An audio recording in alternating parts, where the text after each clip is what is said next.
So, when we last left off, the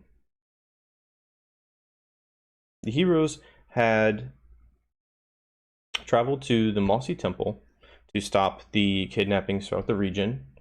There you discovered that Lutheria had brought her wrath down upon Demetria for failing to stop you.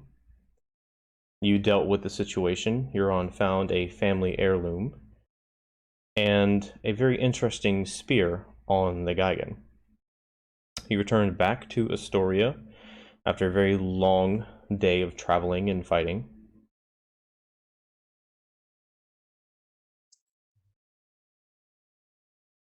And my mind just completely went blank. Wow, this is just... Once Okay. entering Astoria, we had the lovely drinking contest, as you remember, and then the prank that shortly followed, and Euron ended up having a nightmare remembering her family that had been taken from her. As the day followed, we spoke to Kira to learn a little bit and tell her what had happened, and also see if we could help with the resurrection of Honora, which unfortunately did not work.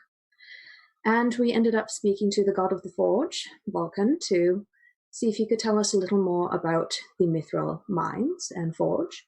And he gave us plenty of information, including a way to get inside. After a little more information gathering and a frankly spectacular intimidation by Aina, we were discussing where to go next, and Lycus heard a strange voice in his head that told him that she would gladly help him become a Dragon Lord if he smote Sidon on her behalf. This is not the first time she's talked to me either. This is like normal occurrence. Of course. And that is where we left off. And I really appreciate the assist, because my mind went completely blank. So that's where we're going to pick up. This is why I do the recaps. Yes. And you can be on it sometimes. You can't be on it every time. I'm talking to me. I'm talking about myself here. Okay. So, we come back into the scene. You're standing around. Lycus, you were just spoken to in your head. You tried to communicate back, and she once again went silent. But you're standing around your friends, discussing what to do. The scene is yours.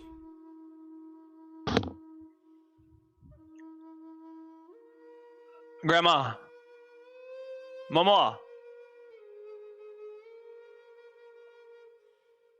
I look at everybody else. Alright, you're not gonna believe me. But I think I'm talking to my grandma. I think Lady Bitch is grandma. Sorry, let me not call her Lady Bitch. Although she said it was okay with Lady Bitch. I don't feel comfortable with Lady Bitch. Anyway, crazy story. She's talking in my head again.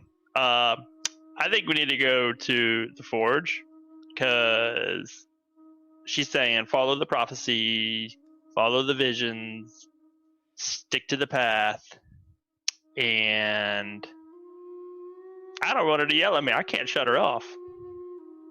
So we can go do that. All right. Any questions, comments, complaints? I do think it would be a good idea. While it is a formidable enemy inside the forge, I would rather not face whatever lies ahead in Mitros without getting a little bit stronger along the way, and perhaps having a little more prophecy at our back. So, anything we need to grab before we leave? Everybody's in agreement. All right. Nobody questioned the voices in my head. I'm good with that. Considering you're not the only one who's heard voices. Yeah, I mean, you've heard voices, I've heard voices, she's heard voices, Ina's the only one that hasn't. She's the weird one. Yet. No, mine were technically a nightmare, but fair enough. Well, I mean, you also have the voices of the snakes in your head. They don't really talk. It's more sort of just a vague sense of like happy or uncomfortable or that sort of thing. Fair.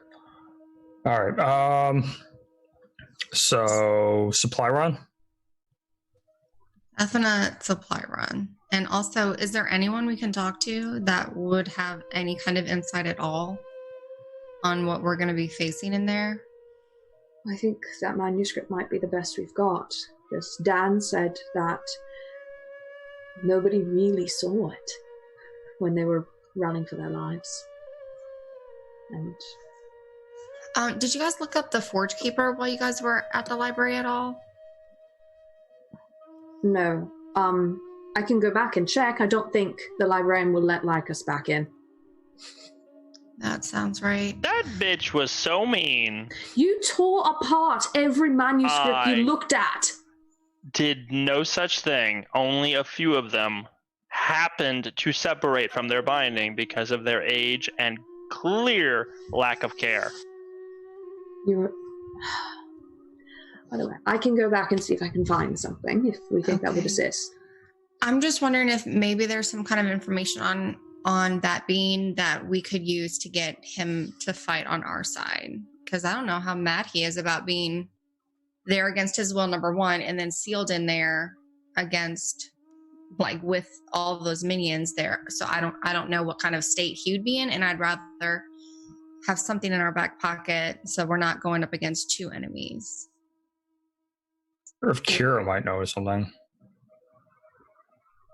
Yeah, she'd probably be good to ask. So I'll go check the library. Okay. If any of you are going on a supply run, just maybe another water skin for me. And yeah, I'll sort of the equivalent of what is the equivalent of finger guns if there are no such thing as guns? Darts, maybe? Finger arrows. She'll just sort of finger, arrows, and go off to the library. All right. You guys need anything? Because I'll pop on down to the shops. Let me take a quick inventory. Rummage through my bag and see what all I got.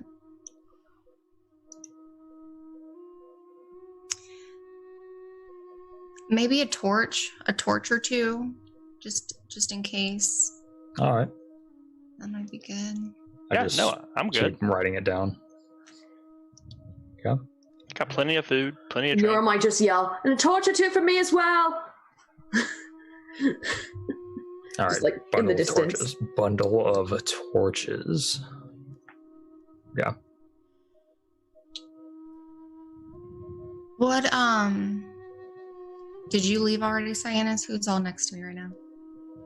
I mean, I was gonna start heading down the street. Oh, okay. Do we think Aesop would have any information that we could use? Do we think he would know anything?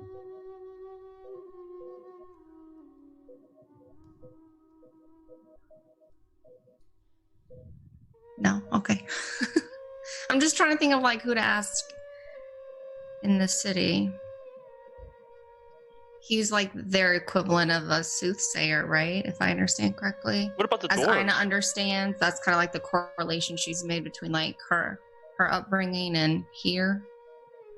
So best you could tell, Aesop is kind of, I mean, I guess kind of like a wizened, respected person. A lot of experience, a lot of time, pretty well learned relatively compared to everybody else. So yeah, it might be a good place to go. Okay.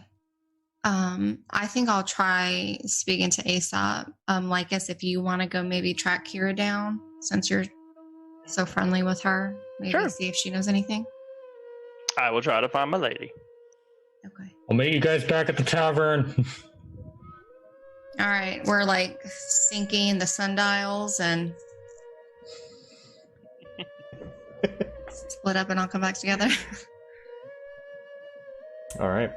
So, Cyanus, you're going shopping. Yep. What's the list of things that you're looking for? Water skin and a bunch of torches. Okay. Yeah, you can. Those are pretty easy to find. Nothing particular to do about it. Just go ahead and transfer those over to your inventory and subtract the appropriate cost. The Gotcha. prices have gone down to more normal, so regular values are fine. Okay. They're starting to come back to normal as things are equaling out here. You're going to Aesop. You're going to Kira. What are you doing, Euron? Euron's going back to the library to see if she can find anything on the Forge Keeper. Okay. Give me an investigation check, please. All right. So, Lycus, you quickly make your way back to the temple, where Kira was going to rest. You're let in doors. You go to the back where you know the chambers to be. You see one door slightly ajar and a little bit of candlelight in there, but it's otherwise pretty dark. So you kind of peek in. And Kira is kind of lying there, resting.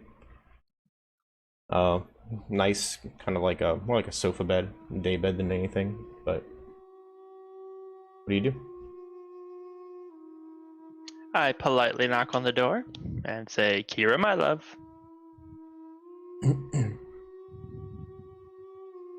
Yes, Lycus. Come in. What's up? What can I do for you? Well, we've decided we're going to go ahead with the Mithril Forge, and I was wanting to know if you knew anything about the three-headed beast demon creature that supposedly destroyed everything down in there, ran amok, and chased off everybody. Or if you know anything about the what was this thing? The Fire Keeper, the Lore Keeper, that thing. Forge. I actually knew it. Yeah, I know. I figured. It's like Role playing. what's that? I don't know. The big. Apparently, he can't leave. The Forge Keeper. That one. I knew it was super important. Somebody would remember it. Forge Keeper and three-headed animal beast. You mind helping us out with that? What do we do? Please help. If I recall correctly, the Forge Keeper was summoned to the Mithril Forge at the height of the First War by dwarven arcanists, and then was bound there in some fashion. He persisted the entire First War, helping my father forge the items needed, the powerful ones. I heard the arcanists call it a salamander. Oh, okay. I never saw it myself. Place is much too dreadful for me. No good stories or anything either. Naturally, it's got to be filthy. I'm bringing my bee clothes. I'm not sure of the circumstances of its bondage, or if it's even still there, but that's what I recall now that you mention it. We spoke to your father. He seems to believe it's still there. Oh. Well, he would probably know better than me. Know anything about this three-headed dog thing, demon beast? I've heard something about a three-headed canine monstrosity. That sounds like it. They called it a gloomhound. They are Gloomhound? Yes. That sounds wonderful. I know that they are said to guard areas, to protect things, keep watch over things, and as such it's very difficult to sneak up on them and surprise them. Yeah, And that's about what he said. These same dwarven arcanists that bound the Forge Keeper there, during the initial defense of the mines, they attempted to trap it using similar magics, and their arcane powers were of limited use. Like, it had some type of resistance to their abilities. Oh, wonderful. Oh, this gets better and better. I wonder if we could just trap it somewhere or cause a cave in or something. Maybe just stick it in a room. Oh, I'm not looking excited. I'd love to be the whole hero. Love this whole hero thing. Not excited for this part. Okay.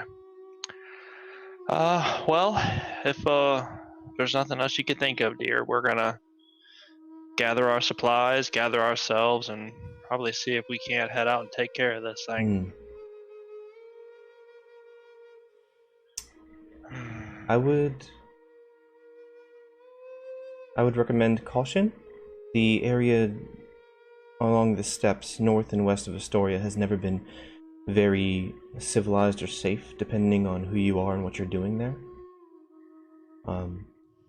Keep your wits about you. Just general caution. I don't want you to have any amazing stories that you aren't able to tell me because something happens. Oh, you'll be okay. Are you coming or? No, I'm so used to you always traveling with us. I know. I think that keeping a watch over Astoria, at least until Pythor returns, is probably the best place for me. Yeah. Okay. Well, no, I understand that completely. All right. Well, I hope to see you again soon. I'm certain you shall. Take care, love. You as well. She gets all cozy back up in her bed. Lycus leaves the room, walks out the temple, and continues on. I know. You approach the dragon shrine. As you walk into the dimly lit chamber, you see the body of Honora being tended to by various acolytes. You get the sense that Aesop is not in this room, but when the acolytes see you enter, they bow in recognition and kind of hand wave over to the chamber where the Hornabout Mitria used to be, and so you can walk back there, and Aesop's there kind of tending to the various relics, kind of cleaning them a little bit, muttering some prayers when you walk in. Aesop, can I have a word? Of course, Ina. What is it? We are about to attempt to locate the forge, and I was wondering if you could tell me anything about it. Namely about the three-headed monster that supposedly lurks there, and the forge keeper that Vulcan had told us a little bit about. I remember Adonis speaking of this forge keeper. He had very powerful abilities.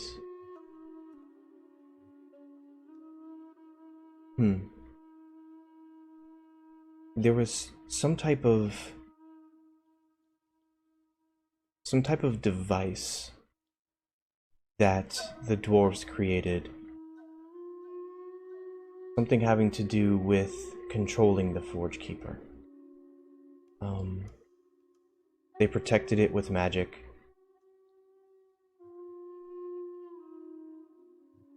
Some type of a sphere device. Perhaps if you find that, you will know more about him. And then do you know if they kept that in the forge? He continues on a little bit, kind of relaying a lot of the same information. I don't feel like it's necessary to repeat myself. Yeah, no, that's fine. Yes, I believe that it was in the forge. That's where the Arcanists spent their day, assisting Vulcan with the enchantments and things of that nature.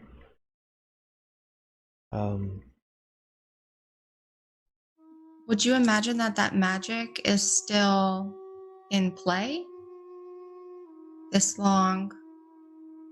From what I understand, the High Cabal of the Arcanists are the ones who forged that magic bond, so considering 12 or more powerful magic users did so, I think it's very possible.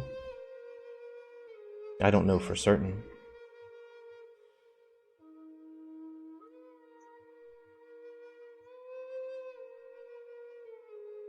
Okay. Well, if that's all you can tell me, I thank you for that information, and I'll meet back up with the party. Okay.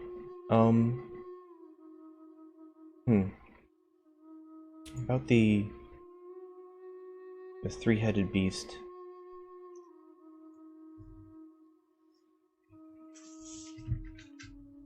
Let me think. He recalls a couple of things you already knew. I know it was said that they towered over the dwarves, and even over most men. A monstrous, powerful beast. It was hard for them. One of the things they tried to do was confuse it and blind it to gain an advantage. And it seemed that even though they were able to affect one of its heads, the same effect did not necessarily apply to the others. So the three heads seemed to be able to function on their own, attacking and doing whatever else they were doing. I don't know of any other monsters or beasts that have multiple heads, but I don't know if that is something particular to these Hounds of Hades, but I can't really recall anything else. Okay. Well, that has been most helpful. And if you wouldn't mind, say a few prayers for us while we're away. I always do, but I'll do double. Well, we're sure to need it. And I'll take my leave and go back to Devin. All right, easy enough. All right, you're on your investigation check. 10? 10? Okay. You spend 30 minutes to an hour. You find some maps of the area. You find an old road. Stumbling across it, that kind of, you find the main trade road. I'm just describing everything you do find. You found an old map of the main trade road that went between the Mithril Forge and Astoria. You find on the same map, there's like a smaller road, and this is a very old map. A smaller road that leads to a settlement up in the mountains that is most of the way towards the Mithril Forge, like overlooking the Great Falls of Arcanum from a distance. But that's pretty much it. Then, is the librarian in, or is still frantically fixing the mess that was left?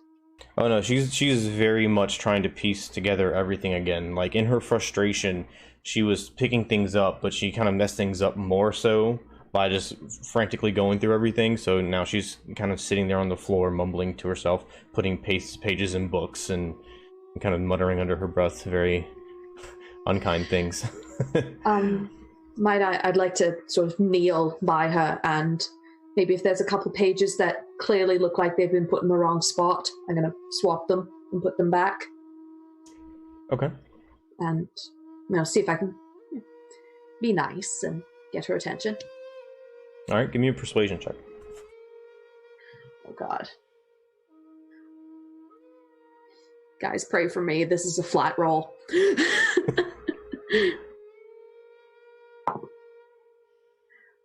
12? 12. After a few 15, minutes, but it rolled. that's fine. After a few minutes of doing that, gingerly picking up things and kind of reorganizing them, she glances over to you with a side eye, and she stops mumbling to herself, and then you continue on, and eventually she reaches over to a book you're holding that you are moving a page in, and she goes in and she kind of flips it around, and she nods a bit at you and goes back to what she's doing. She mutters over to you. You have a very disrespectful of knowledge, friend. I see that you are not quite the same, and appreciate your help. I think he and I are similar in our love for knowledge, but I am a little more used to handling old books. Yeah. My That friend much was is apparent. My friend was a researcher at the academy in Mitros. She had me do some work with her. Well, flipping pages mostly. I'm not quite that smart. Well, good for you. Actually wondering if you had a moment. I know you're obscenely busy, and I'm sorry for that. Have you seen anything in these pages about the Forge Keeper at the Mithril Forge? Anything like that? The Mithril Forge. Are the mines west? Yeah. Yes, I recall what you're speaking of.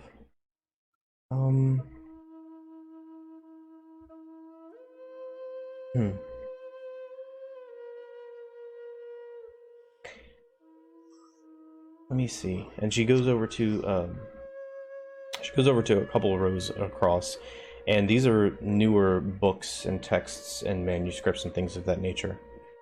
And she pulls out what appears to be like a journal of some type. And it was from a trader that was traveling the area to small settlements around the Mithril Forge. And she brings it over to you, opens it up. I remember I saw this when I took it into the library. The donation was very kind. God bless his soul. But this was very interesting to me. And she points out a passage which talks about the trader was camping out at a lake near the Arcanum Falls, by where the Mithril Forge was, and he recalls seeing these strange reptilian humanoid creatures going into the lake and out of the lake and going up the sides of the mountains, and they would come back with various beasts and things, kind of like they were hunting. They traveled in packs, usually a couple, 2 or 3. And he also recalls early the next day as he was packing up, he saw a small one outside on the ledge up above, and it was playing with this strange kind of bird-like creature. It didn't have feathers as best you could see from a distance, but it was relatively small. It was kind of leathery in appearance, and it made a god-awful noise when it shrieked at him, like it didn't like being harassed. He kind of wrangled it. It says he kind of wrangled it aggressively, and then brought it back inside when he grew tired of being outside, or whatever the case was at the time. This was interesting because I've never heard of any creatures like this in the surrounding mountains, and so I took some notes in my own little almanac of the area. But this is all I can recall. I don't remember any ancient manuscripts or things like that about the forge. We lost much when King Pythor, God rest his soul, when King Pythor staged the coup. There was a lot of damage, so we lost a lot. Anything we have is just by the blessings of Mitros. There is one old manuscript, just so you know, I found it in the shelf there, had a reference to seems to be a record of the takeover, and I'll sort of gesture towards the shelf where I found it. Oh, yeah. No, I'm kind of misspoke. We have some. They're just relatively few and far between, Of course. compared to what we used to have. That's all. Well, thank you very much. I appreciate it. And just sort of as a nature check as she's thinking about it, the bird-like thing that was described shrieking. Did that sound like a small dragon in the sound of it? Or not so much. And chances are Euron would have no idea what she's talking about. Okay. I'll just sort of file it then and say thank you. Best of luck with the rest of the binding. and I'll head back to the tavern to join the party. Okay, you got it. So, after splitting up to find information and stock for the journey ahead, you all find your way one by one back to the Dragon Tooth and see each other there in the tavern. The tavern is relatively empty at this point. It's kind of midday-ish. Some people are coming in eating a quiet lunch, but otherwise you kind of have run of the place to yourselves. So, you are back at the tavern, sitting down at a table or standing as you wish. The room is yours. Hey guys, so real quick, they were actually having a bit of a deal out there on the torches, so I got all of us some. Ooh, nice. Wonderful. So here's 2 for you, here's 2 for you, and here's 2 for you. Sweet. How much do I owe you? It's fine, don't worry about it. Thank you. And here's your water skin. Thank you. Now immediately go up to the barkeep and just say, "Can you fill this up with water, please?" Oh, come right up, ma'am. Yeah, just real quick. Just scurries back. Comes out a minute later. Here you go. And water dripping down the sides and stuff. Well, seal it up and thank him and head back to the table. And, the librarian did not have much to add. Just reinforced that they're not much about in the mine. Apparently a lot of that was destroyed in the coup when Bible took over. But did bring up more that there are some kind of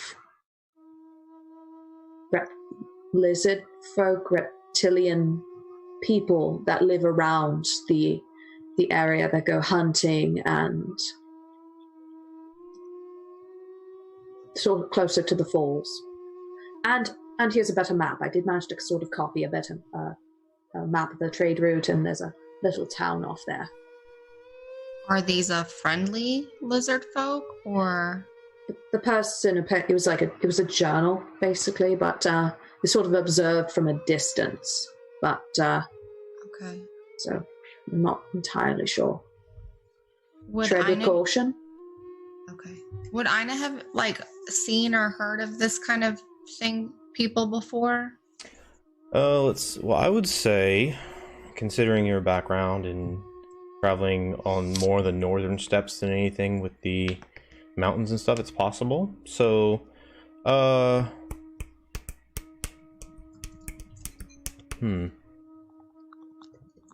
of be a combination of history, remembering, and nature. Just make it easy. Make it a nature check. Okay.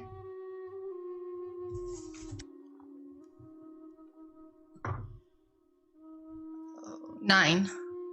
9.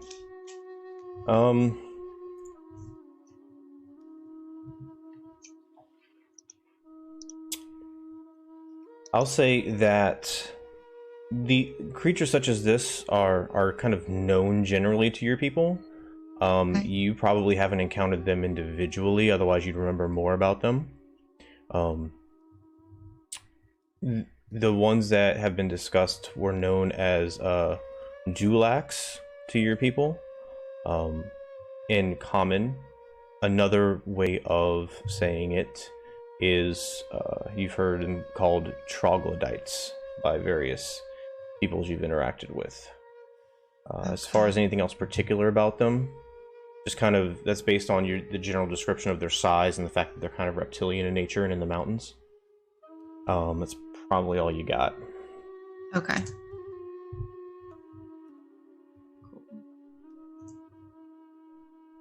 Lycus, what did you find? Kira did not have a whole lot. She told us, or she told me that pretty much the Forge Keeper is apparently some really big salamander, something super dangerous and deadly. It's literally chained and bound there. The dwarven artificers were able to summon it and bind it. And then The three-headed hound is incredibly powerful, probably gonna die. It can resist magic, see through hidden creature, or not see through, but it can find hidden creature. Look, we all gotta die is pretty much what she told me. Let's do I this hero doubt she shit. said exactly that. No, I'm gonna relay exactly what she told me as best I can. That's fine. And just for clarity, she did in fact say it was bound there. But well, they attempted to bind it there. Correct. Right. That is correct. I just don't want you guys going in with the impression that this thing is in chains, because she never said that. Right. I meant I'm assuming to just plain. My assumption. Yeah, no, you're good. I'm just making sure everybody's on the same page. Well, Aesop had described a sphere-looking device that supposedly can control the Forge Keeper, and he does believe that it is kept inside the forge. So that might be worth looking for when we get there. And as far as the three-headed creature, he said that it was his understanding that the heads worked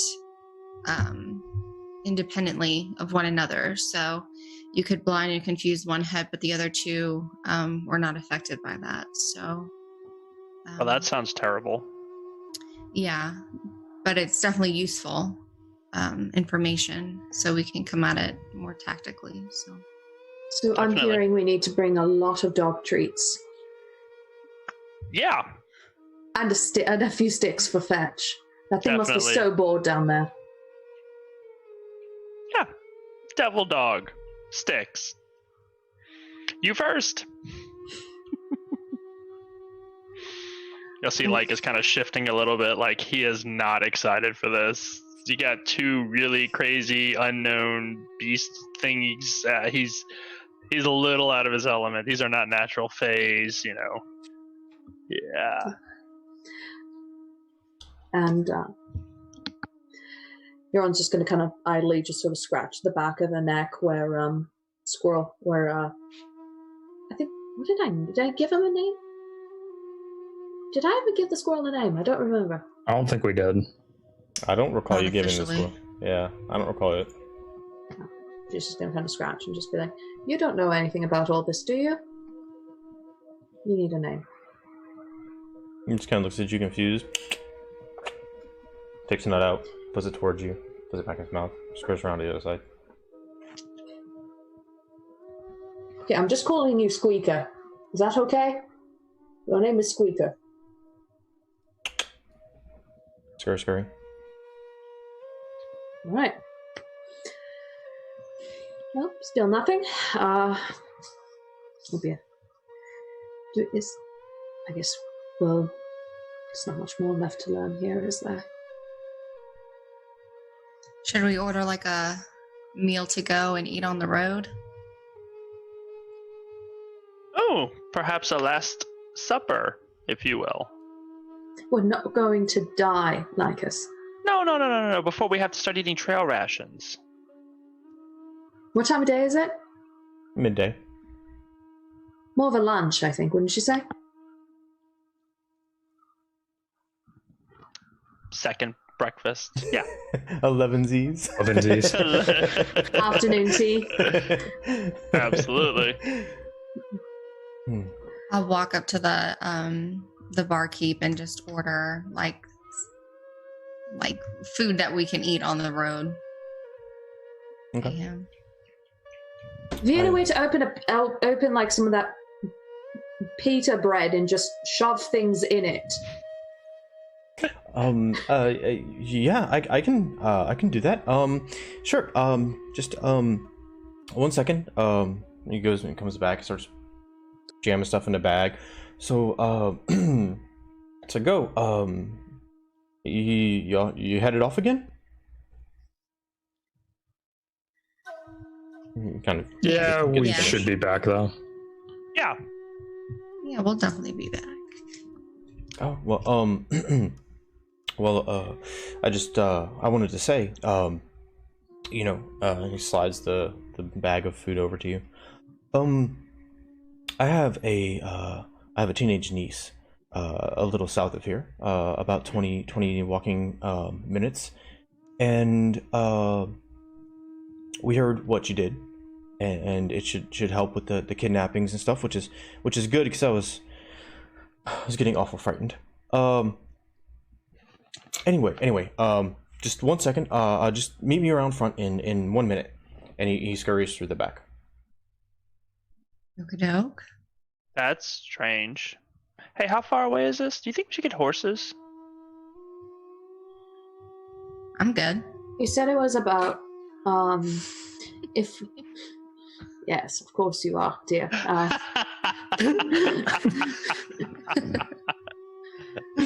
sort of processed that, yeah, she doesn't need one, and then the joke kicked in. Yep. Just got this image of a horse on a horse. You said it would take, if we go over the mountains, it would take less time, but we might be more likely to get lost. Yeah. I think we should get another wagon, like when we first came here. Yeah, so they did say, kickstart your memory a little bit. The old road is probably safer, but it's longer, but you also probably won't get lost because it was pretty well beaten in.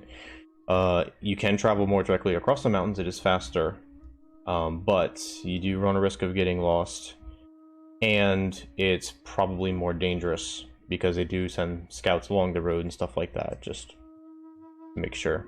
Because there's various little settlements here and there that popped up along the road that are still kind of around. So it's kind of up to y'all. Along the road would take 3/4 of a day, assuming no delays. Over the mountains probably take closer to half of a day, despite the fact that it's rugged terrain because it's closer. It's just up to how y'all want to do it. And it is midday, so. I think when we do go, we should take the trade road. It may be a little longer, but I'd rather not run into bandits along the way or whatever else may be lurking in the mountains.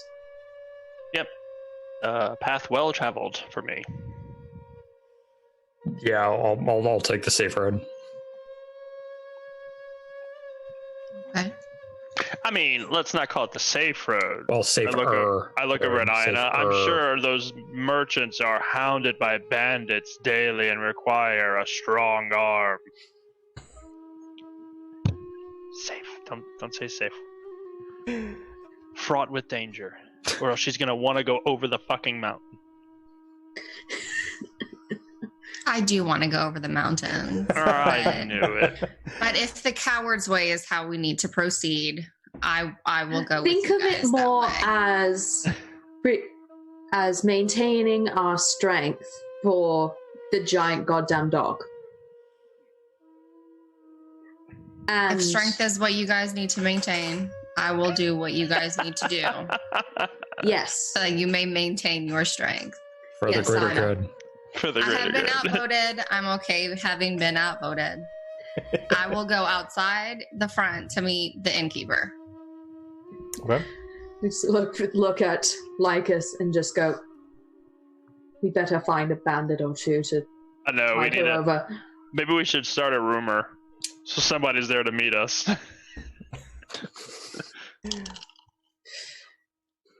Just hire one mercenary. Just one That mercenary. Maybe I can or- use my makeup or- kit on a tree and have her hit it.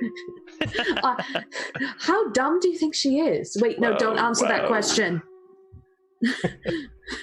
That's my dice. All Look, right. sometimes we just have to hit things. There's a reason training dummies exist. Let's just not keep her waiting. Yeah. Where the hell is this guy? Okay.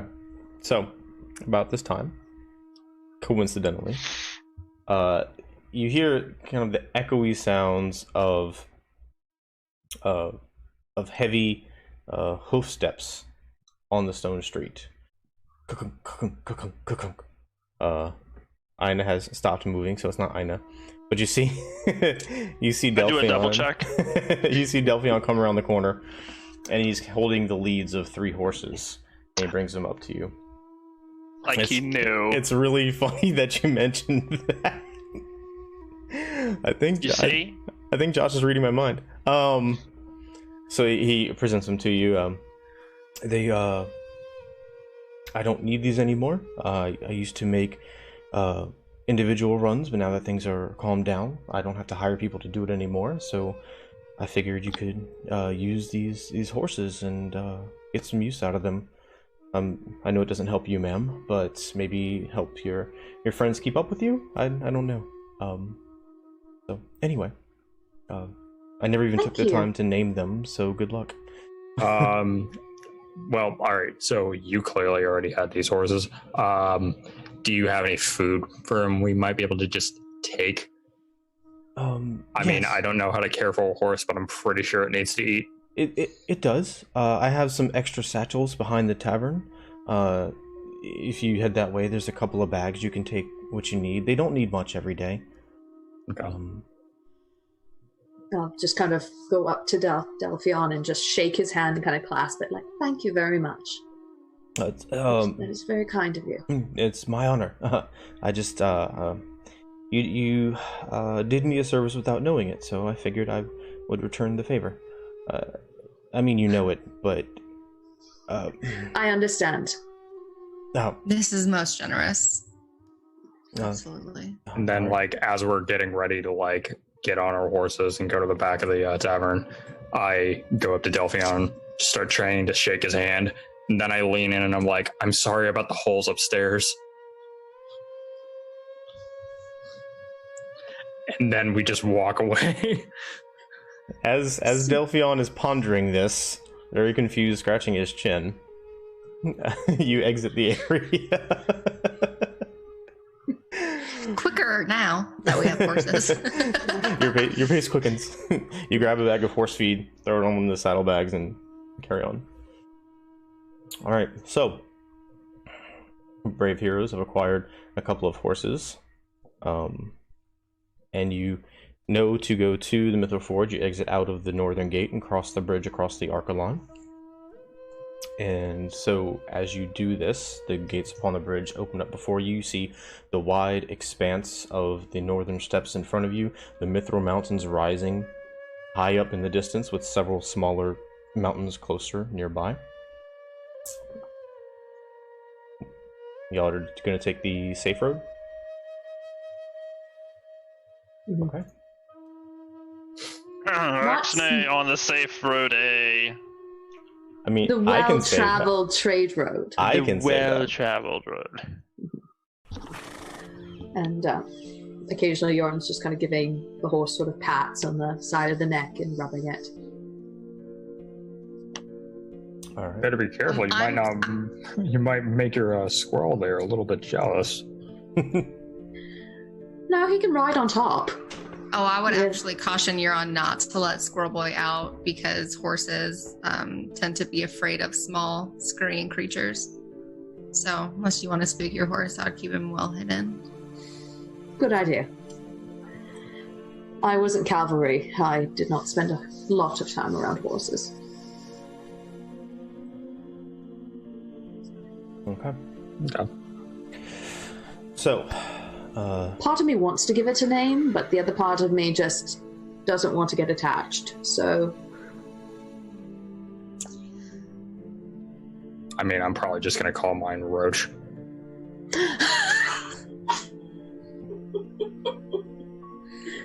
I want to be very alert on this road, just in case. I know it has the reputation of being safer, but Just in case. yeah, I gotcha.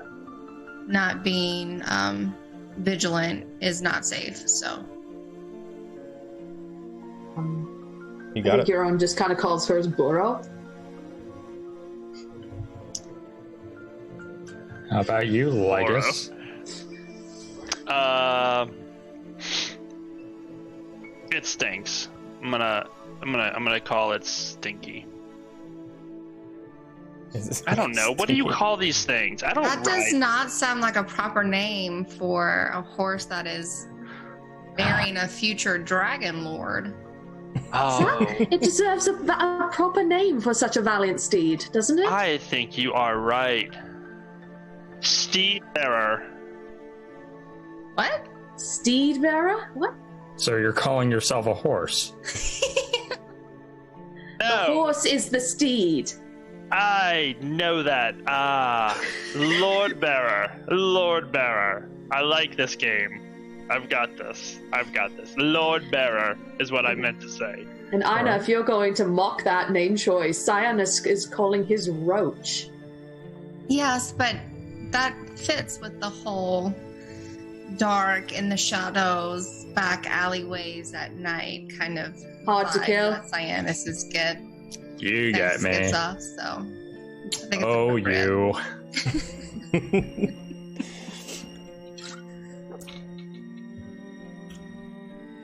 Okay, so Oh god.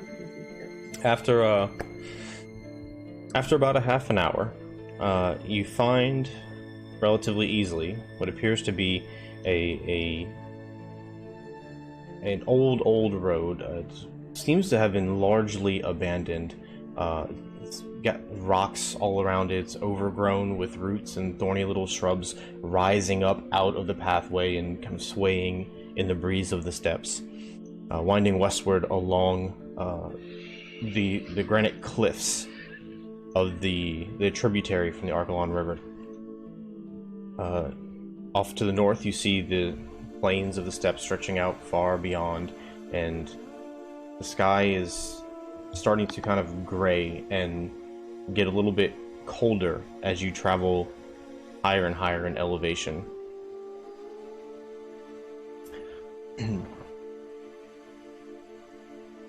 About an hour into the journey, the sky behind the Mithril Mountains, you see dark gray clouds begin to form and roll over them in your direction. They approach rapidly against the wind towards your party along this road, eventually rolling across the sky above and continuing east towards Astoria.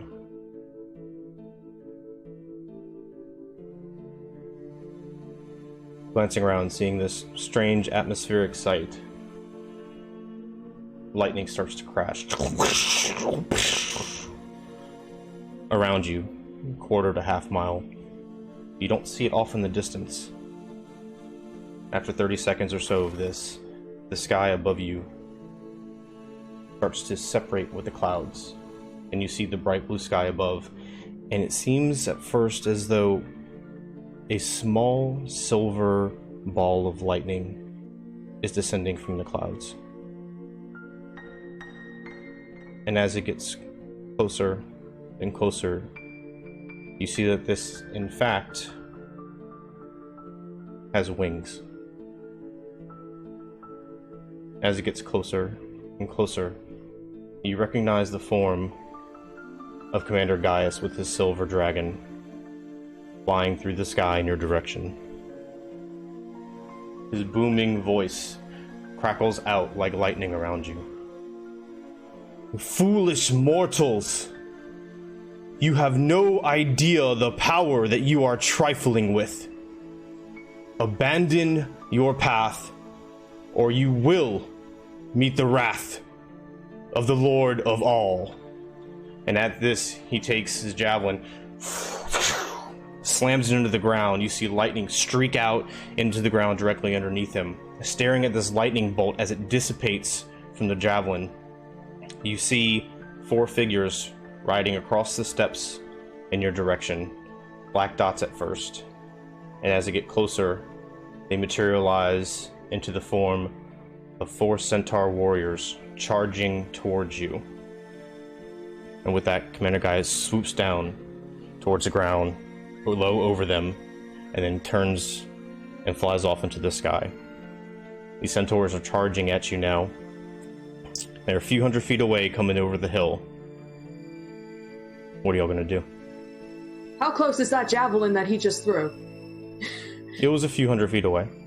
Okay, that's gonna take a bit.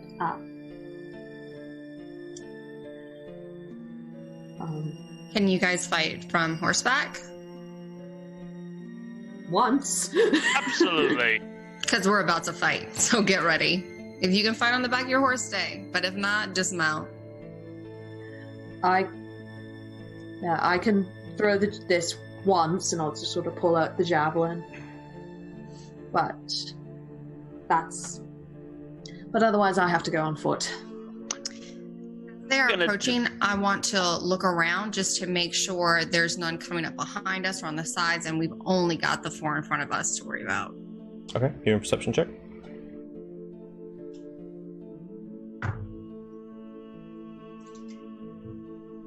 A 7. Okay. Glancing around real quick, if you don't see anything or hear anything besides the occasional lightning strike and the wind picking up around you. Okay. Euron's gonna dismount.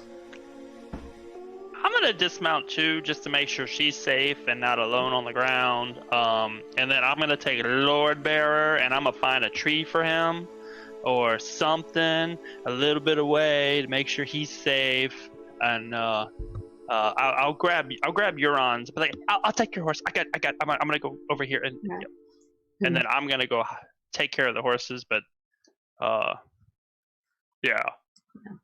Euron's shield is, she gets her shield out and pulls out the javelin of lightning. Just sort of spins it and just like, I got one too! I'm gonna stay on my horse, get my shield out and the spear, and almost get into like a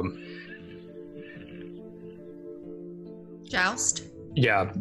I've lost the word for a second. I get into a jousting position. All right. I'm going to also when how do I put this?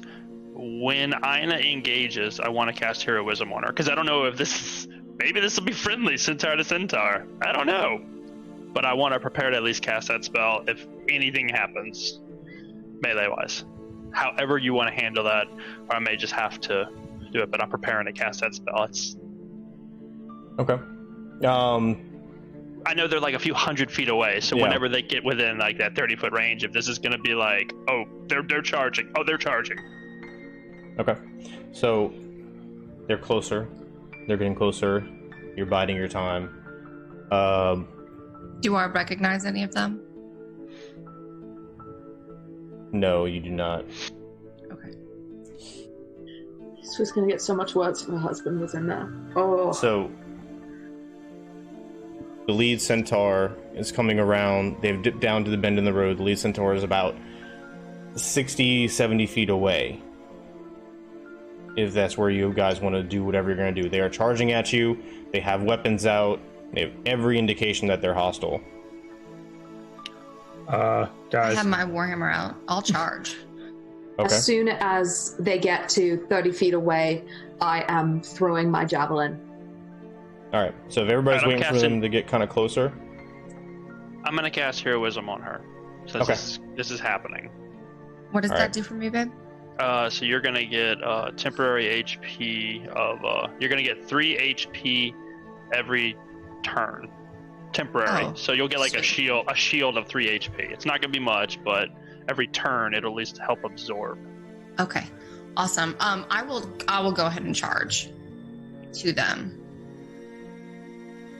All right. Let me give y'all a map. Yes. Please.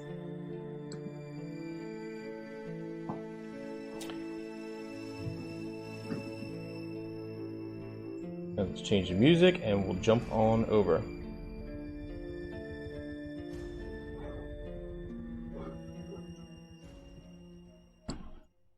All right, so this is a situation. Let's go ahead and roll some initiative.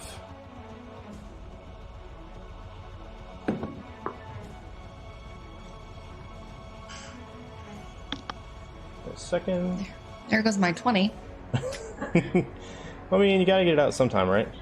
Yeah. Where is... There they are. Oh shit, they look so big on this map. Alright, so, 20 plus. Anybody? I rolled 21. Okay. Yeah, I actually need to make you a little bit bigger, I know. There. 21. Thank you. I know. Alright. 15 to 20. Nobody? Alright. 10 to 15? It's not working. Sorry, my mute. 16. 16? Yeah, whatever. It keeps muting. I don't know why. Alright. 10 to 15? 13. Sorry. 13? 13. And I got 12. 12. Dianus. Alright. So, you see him charging up the road, Ina? What are you gonna do? I'm going to charge at the first one I see. So, like, I mean, obviously, like they're still moving, or are they? Have they stopped? No, they're charging at you. They're still moving. Okay, so I feel like, sorry, 1 second. I feel like they're going to, my daughter's in here. I can't think. Hold on. Okay, my speed is 40. So if I dash, I could definitely meet them, but they're coming at me. So can we meet in the middle to where I can still swing? I mean, mechanically, they move on their turn.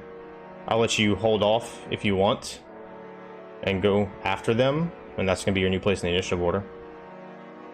Okay, that's fine. Yeah? Yep. Okay. That's fine. Alright, so they are up. I need to get 5 dice. 1 second.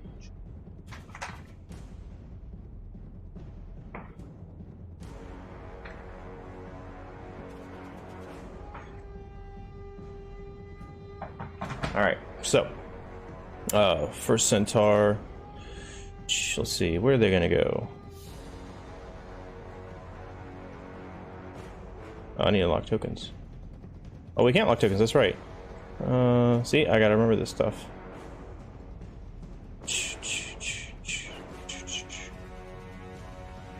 Alright, so they are going to charge forward. They can't quite get to you guys yet.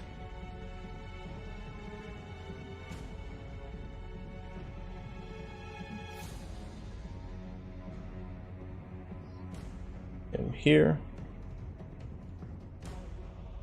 Alright, so these 4 centaur come charging around the corner. You see them passing the brush. There's large rocks on either side. They have these massive, fine-looking pikes made out of wood with a silvery tip on them, charging right towards you. As they get closer to you, they slow down a bit, and they're preparing to attack. So that means, Ina, it is your turn. Okay, I am going to just kind of scream in fury and come up to Centaur 2 and swing at her. Or him. Sorry, I didn't realize it was a man. Okay, go for it. My Warhammer, so 16. 23? 23 is a hit. Sweet.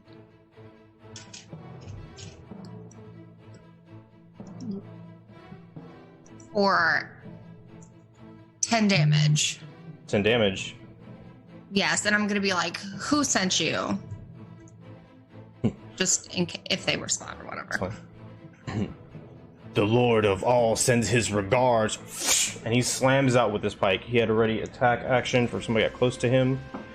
So that is going to be a 15 to hit. Yep. 15 hits. All right, so that is 8 piercing damage. And you're raging? Yes. Okay, so half to 4. And 3 is absorbed, so 1. There you go. Heroism. Now, Perfect, thank you. it's gone until your next turn starts. Okay. Thank you. All right. So anything else, Ina? No, that's it for me. All right. Lycus, you're up.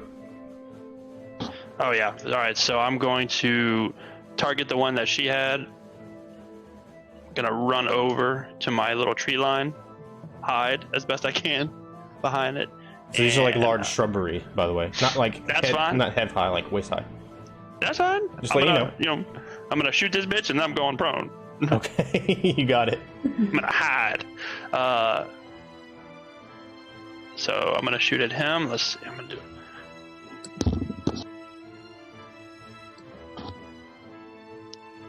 Nope. 13 don't hit, huh? Are you telling me? Does a 13 hit? 13 hits. Oh my god. What? All right. Yeah, y'all see this dart just come screaming out of the tall brush, and it sticks him right in the side of his head, and then I immediately fall. That's 14, right? Yes, sir. 14 damage. All right, you got it. He turns and looks in your direction.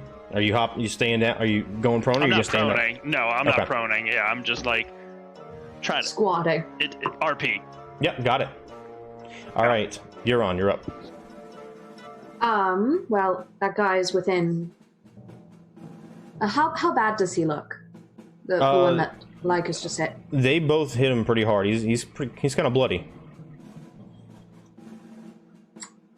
Yeah, I'm gonna do it. All right, I'm gonna take aim at that one and draw the javelin back. And as I let it whip out, I'm just going to yell at the top of my lungs, "Shazam!" Because nerd. But, You got it. All right, please hit, please hit. Yes, 17. 17's a hit. Oh god. Okay, so that with the charge, that's 4d6. I think. Wait, no, hold on. Yeah, he needs to make a dex saving throw. Sorry, that's what I need to see here. Yeah. 17. 17, yeah, he passes. So...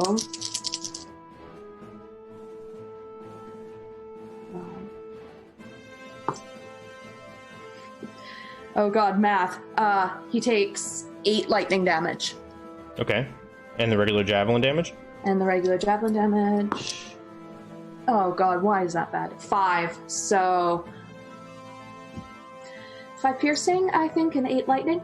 Okay. So 13. You got it.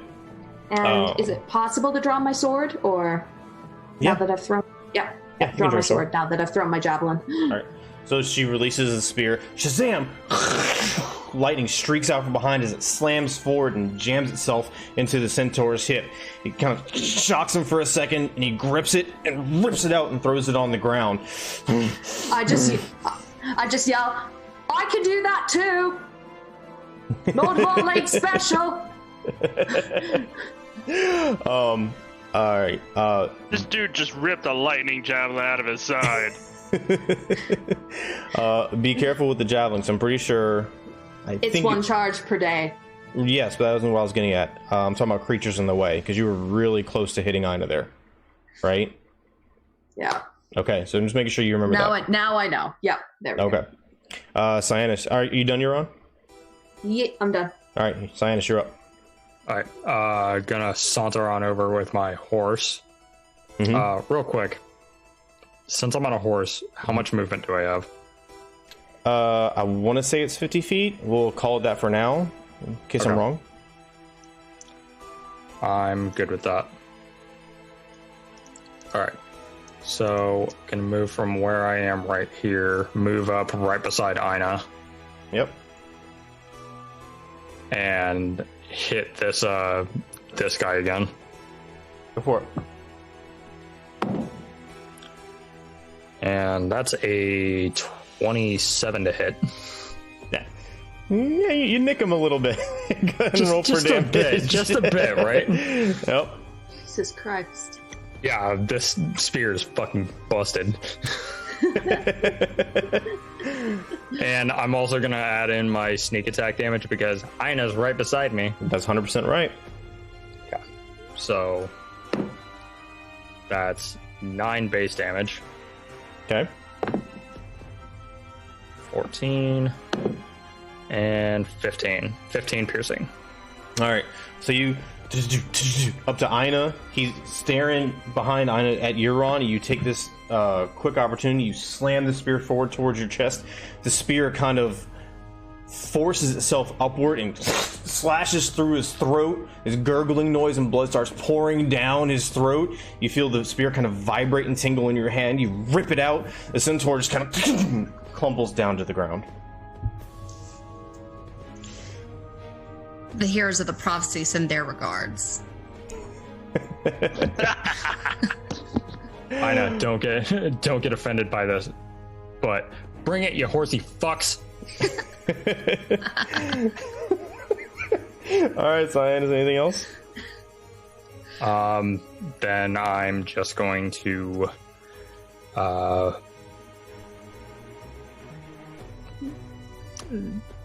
basically just stay right here beside Ina, and yeah, just get ready for whatever comes next. All right, you got it. Let's see.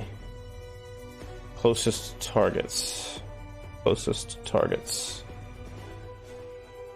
They are just trying to do stuff and things. All right, they can all make it. You see all 3 centaurs charge up, kind of getting on either side of their fallen comrade. One sees. Well, let me see if he is paying attention to you or not. Like us, he's not. I'm gonna retrograde that. He's not paying attention to you because that javelin of lightning. So he's actually gonna charge at Euron. All right. So all 3 come out. Ooh, that's garbage. First one is a. Let's see, number 1. That's a 9 against you, Sinus. Does that hit? All right. Comes forward this pike. You slam it out of the way with the shield, and he rears up and kicks his hooves out at you. And that is going to be a 21 to hit. Yep. All right. You're going to take 12 bludgeoning damage as he just slam into your chest. Your horse rears up and rocks you back.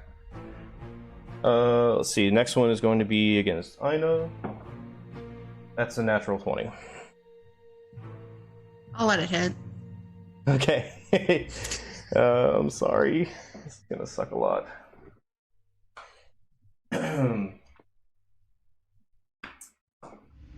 All right. So I'm gonna do this math real quick. That doesn't sound good.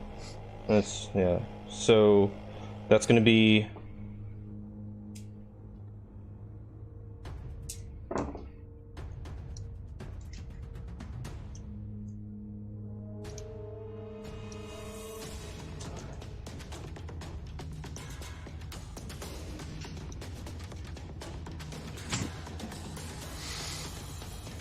I'll make sure I got this right. So that is going to be. No, I got it. So that's going to be 47 piercing damage, halved to 20. 24, 23. 27. 28 is half, right? No. It's 28. It's half down. No, 23. So half of 47. No, you're right. 23. Round up 23. 48. So yeah, 20. So 23. 24. Beautiful. 23, you round piercing down. damage 24. Thank God. as he charges through, and the pike rams into your shoulder, and then he comes up with his hooves. And that's going to be a 24 to hit, and that is 10 bludgeoning damage, half to 5. Then it gets Euron. That is a 13 to hit. Misses. All right. Shield goes out. You hear Ina let out a vicious howl. He comes up with his hooves to hit you, and that's a 20 to hit. Dirty 20. Hits. And that is 14 bludgeoning damage to you with his hooves. Ow. You cannot stand against the might of Sidon. And Aina, Try you're me, up. bitch! Aina, you're up. Okay. Is his pike still in my shoulder, or did he take it back? Jammed through and kind of twisted and ripped it out. Oh, gross. Okay. I'm just going to reach out and swing at him with my warhammer. You got it. 60. So 25 to hit. 25 hits.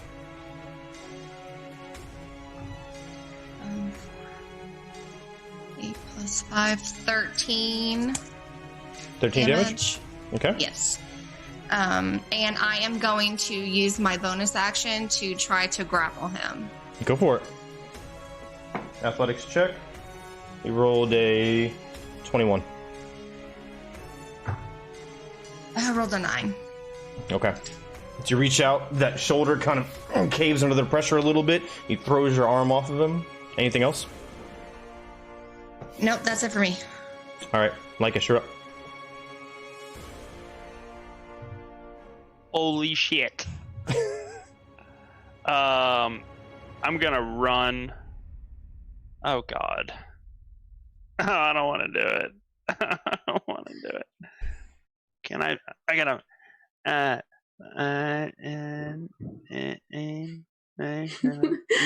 Oh god. It's gonna hurt.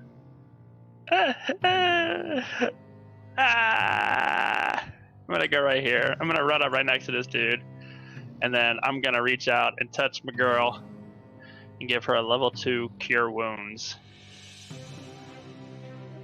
I didn't want to be next to any bad guys. That was gonna hurt so bad. All right, let's see. So it's gonna be a 2d8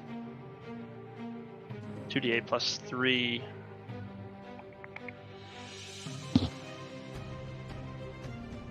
That's a 6. That's a 5.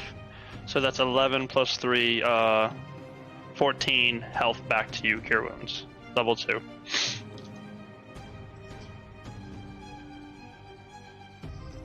And I'm going to pray like a son of a bitch that he don't kill me. Because it's gonna hurt. Alright. That's it, Lycus? Oh, I'm gonna give her a bardic inspiration. In that healing. I'm gonna pass along that healing. I'm gonna just, you got it. Come on, we got this. Stay in the fight. Kill him! Perfect. Bardic inspiration. Alright. You're on. You're up. All right.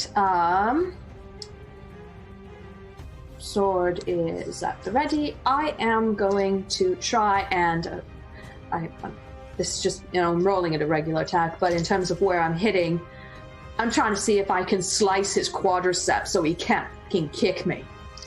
Okay. I mean, we don't have mechanics for that, but sure, yeah. I know. If you hit, I'll let you slice his quadricep. Basically, make him bow to me is what's going to happen. Oh. All right.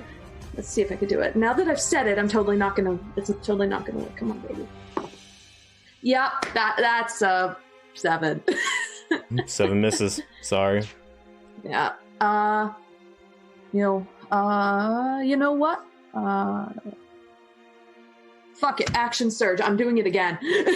Go for it. Yes, that is a 23. 23 hits.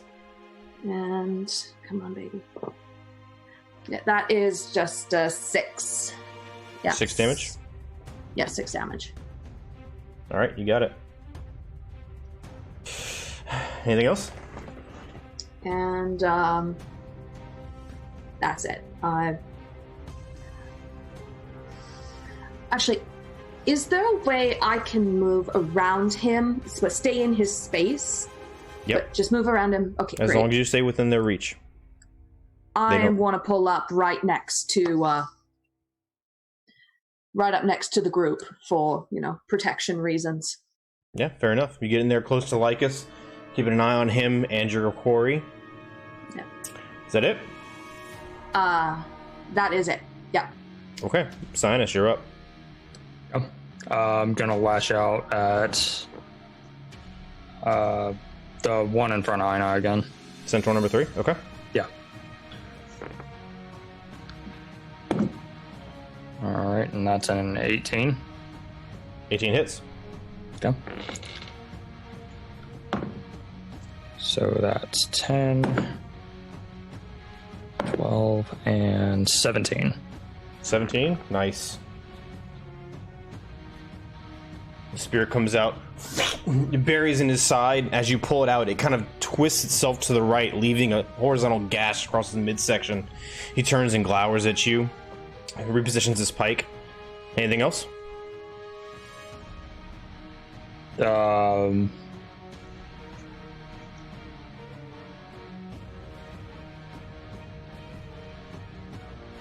not this round. All right. Centaur 1 and Centaur 3 are both going to engage Sinus. 1 because he's closest, and 3 because Sinus was the last one to hit him. 10 with the Centaur 1's pike misses. His Hoof attack, however, is a natural 20. Fuck. That is going to be 23 bludgeoning damage as he reels up and slams into you again. And I'm down. You're down.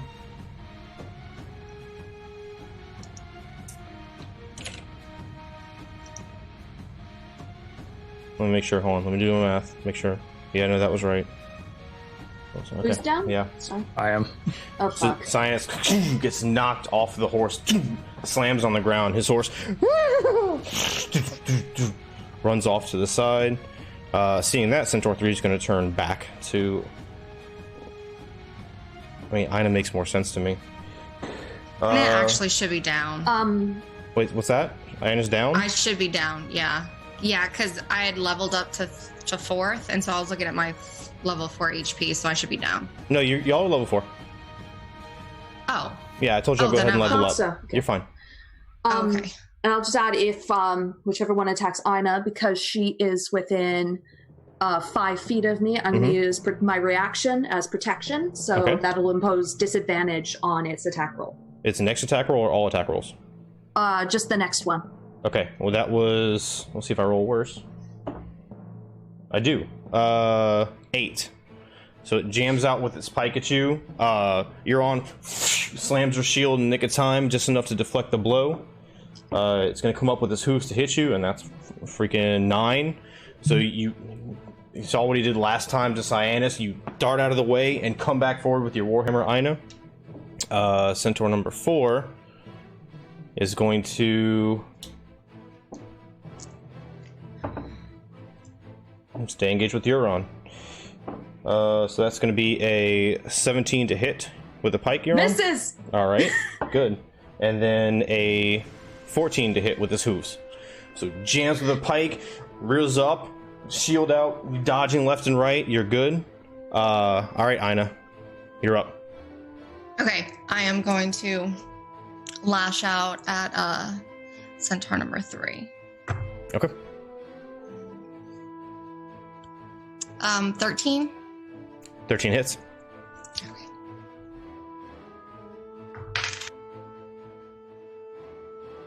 For 9? No, 11. 11. 11, and then I'm gonna try to grapple him with my bonus action. Okay, you bring your Warhammer around. His head rocks to the side. He like, slowly brings it back to you, and he looks kind of stunned for a second. You reach out and try to grapple him.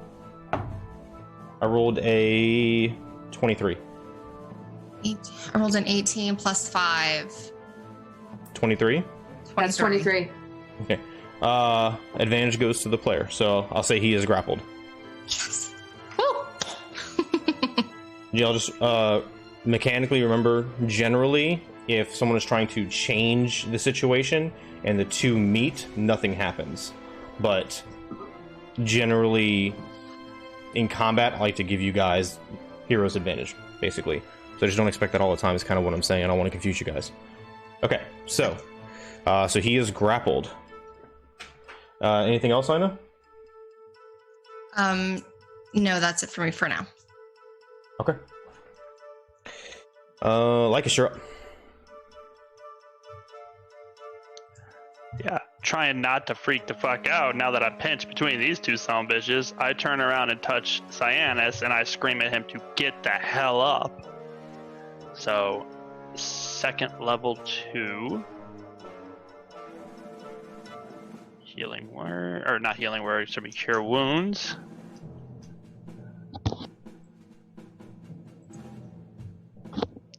Okay, that's only a 9 plus 3, 9, 10, 11, 12 HP.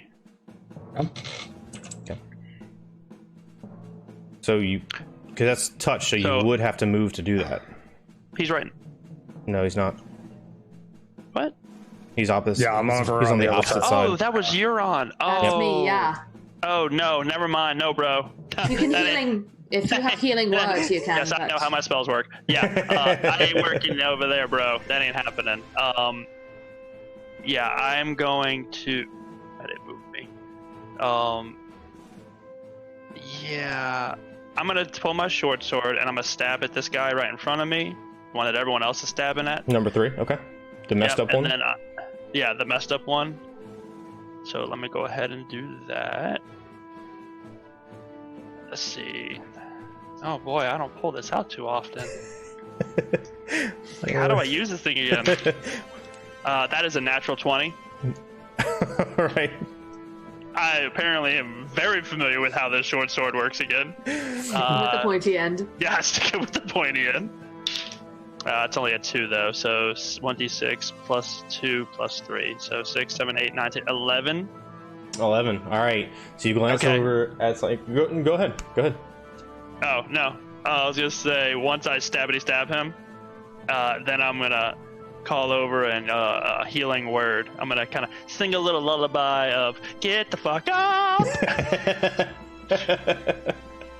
And then that's when my bonus action will be a healing word. Yep, tracking. And that's going to be a level 1. I'm not going to do a level 2 on that one. Healing word, 1d4 plus 3.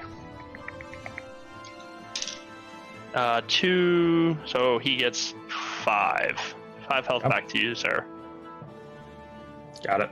Okay, so Cyanus wakes up, 5 hit points. That first attack at the centaur, kind of whip your short sword out and just slash out an upward motion. Ina's got him grappled and she kind of shoves his head down at the same time. You nick his artery and blood starts pouring down, and Ina throws him on the ground in front of you. He's dead.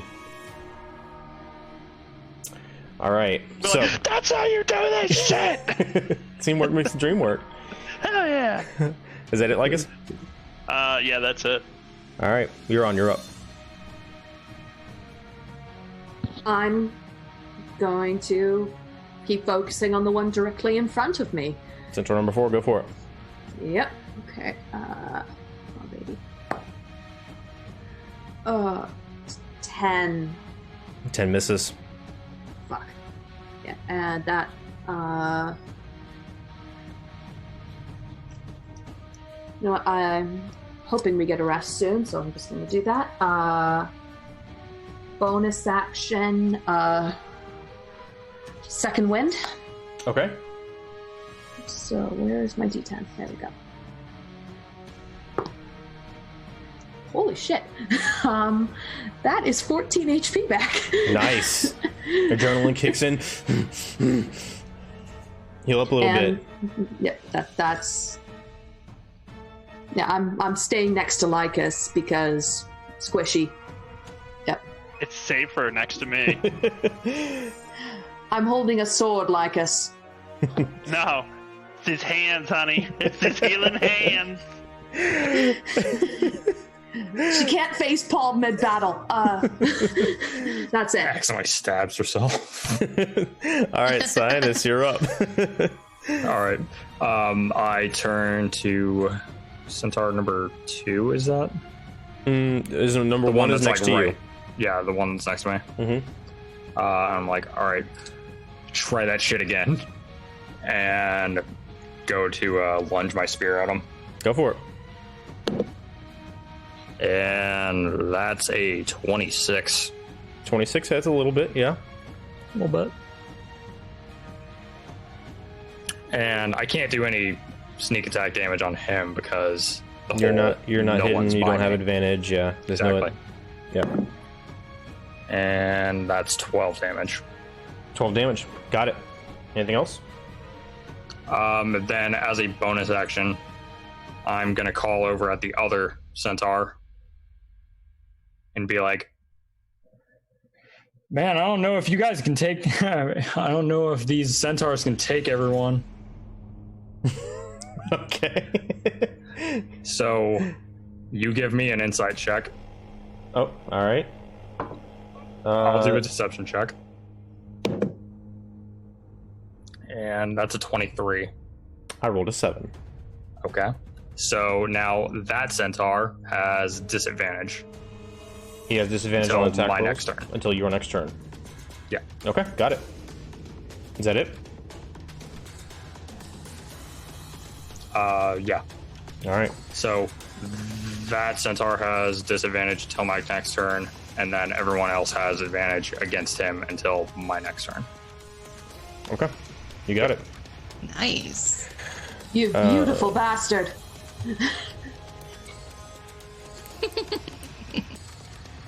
All right, so Centaur 1 is going to reposition a little bit and slash out you with a spear. That's an 18 to hit, Cyanus.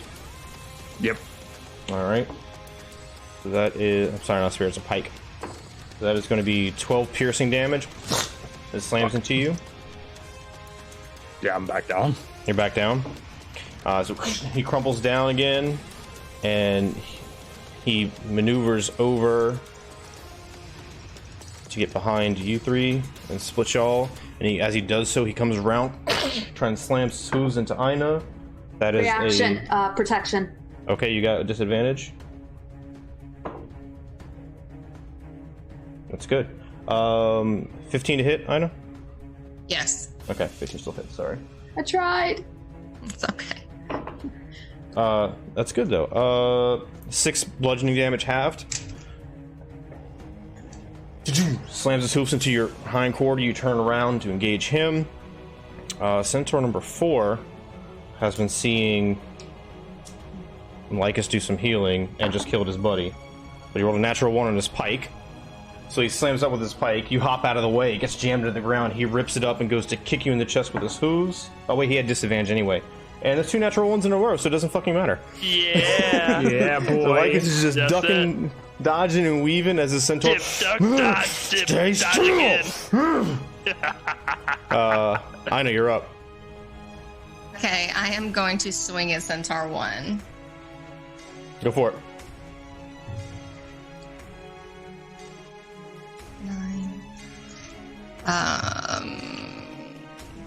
16. 16 hits.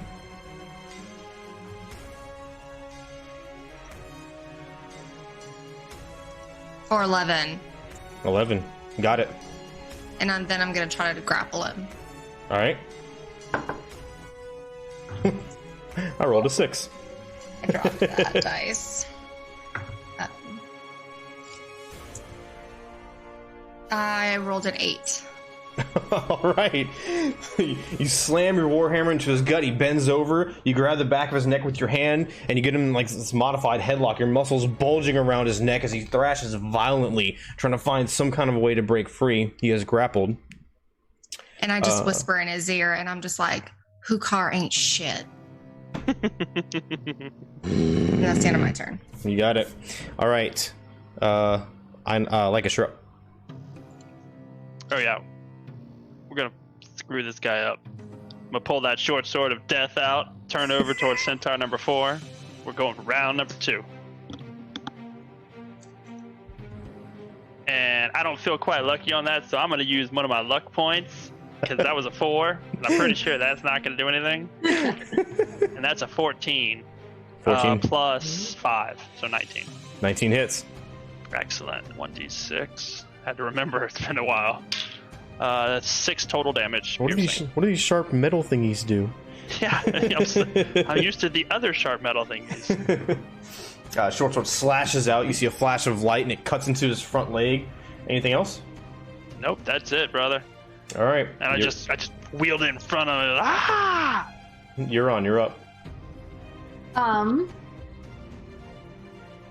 just gonna keep working on my guy. That's all I can really do. Centaur number 4. Yep, centaur number 4. Okay.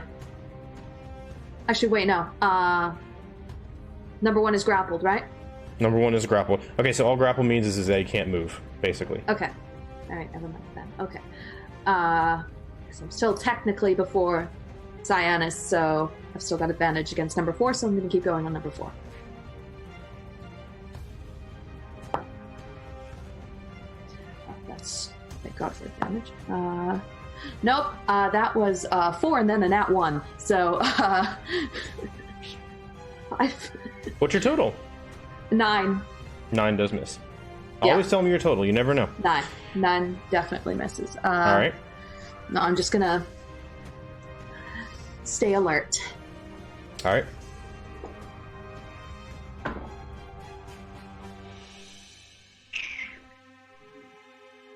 All right. Top of the round. Centaur up. Centaur 1 is being grappled right now, and he is going to kind of push off of you a little bit. He's still grappled. Pushes off you a little bit to find enough space. He's going to jam out with his pike.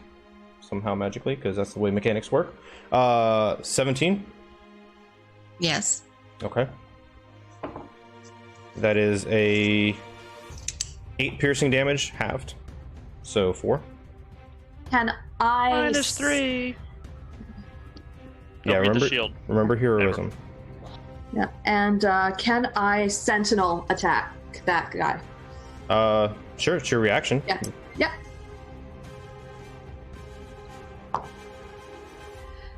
No, 11. Just barely misses.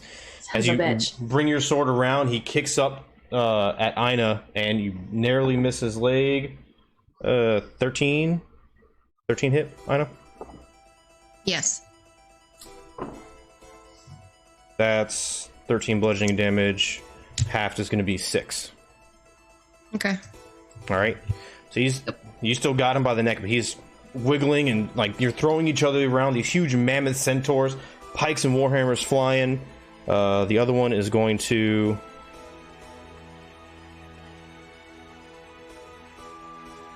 roll a die.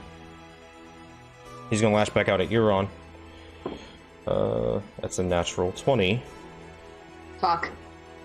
Yeah, Okay, you with okay. your fucking 20s today. Yeah, I know. they are rolling good. Don't say you. They. This isn't me.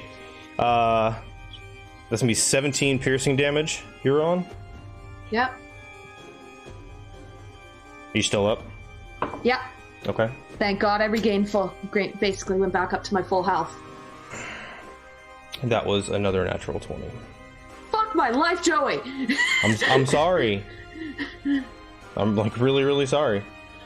He rolled shitty though. 12, 14. That's 18 bludgeoning damage. As his hooves slide off your shield and slam into your jaw and your upper chest, you feel your ribcage kind of crush in a little bit. She's just barely up. Okay, up is good though. Up is good. All right. Up is good. Ina, you hear Euron crying out in agony after she slashed out at the centaur engaged with you. What are you gonna do? I am going to swing my warhammer at the one I have grappled Go for it. and just yell out to Euron that I'll be there as soon as I can. For 20. 20 hits.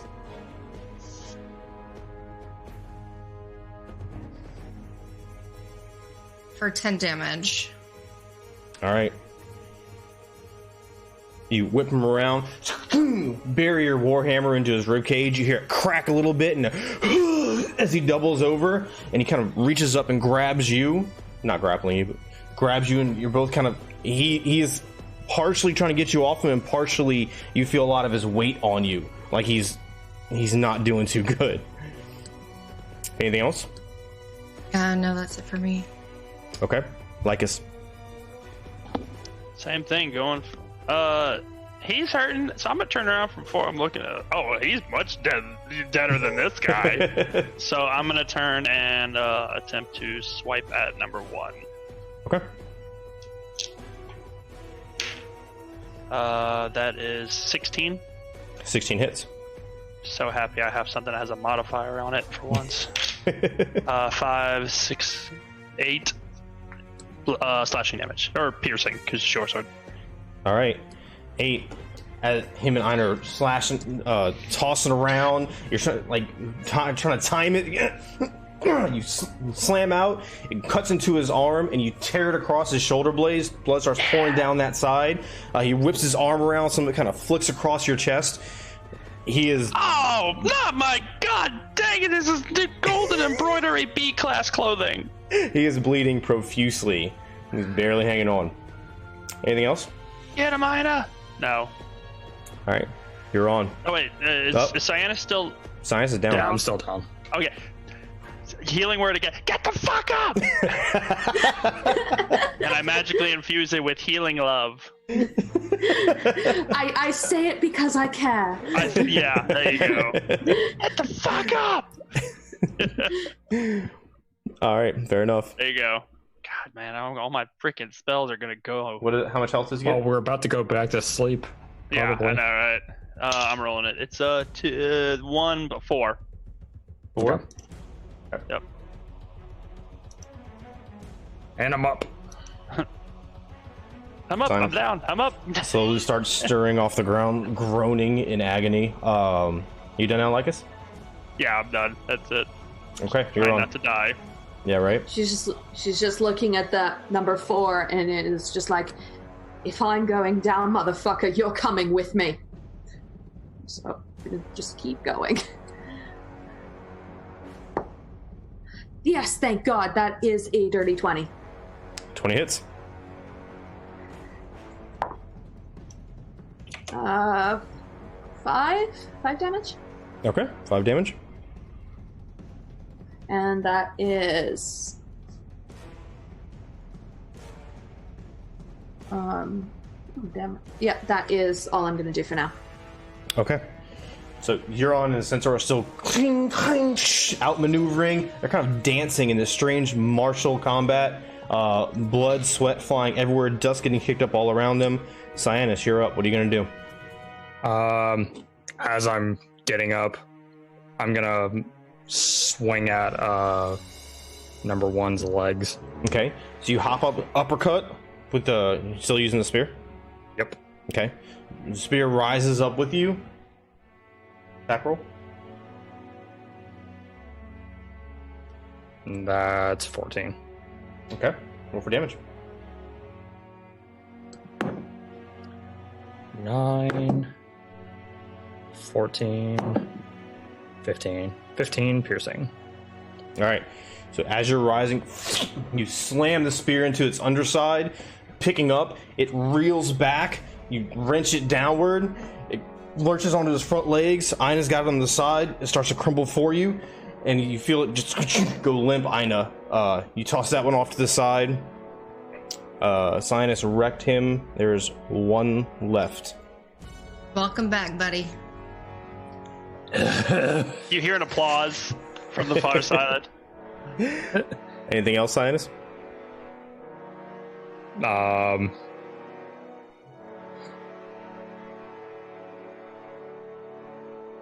I'm just gonna move over here. Yeah, here. Okay. You got it. Centaur up.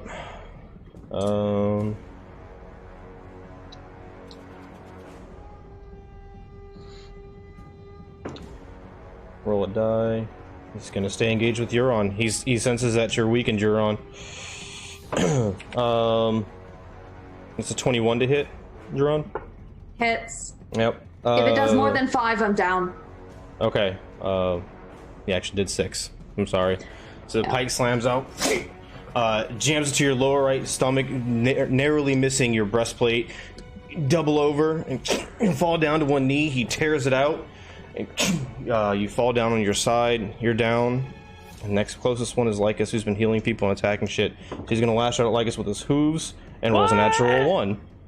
Yeah. Jesus Christ! All right, no more lucky feet for you. I'm rolling 1s because you got a lucky feet. That ain't even my lucky feet. No, that's the blessings of Kira. Oh, he kicks out. Lucky feet. That dude has unlucky feet. That's not what you did there. So, Ina, you turn around to face the final centaur as that one you were grasping onto falls down. As you turn over, you see the pike buried in Euron's stomach. He rips it out. She falls down. He kicks out as Lycus. Lycus dodges underneath and moves to the side a little bit. What are you gonna do? I am going to kind of swing around him to like right here and just swing my warhammer down like I'm aiming for like the spine on his horse body. Okay. I just want to like crack him. I rolled a 19 plus 7, so 26. 26 hits.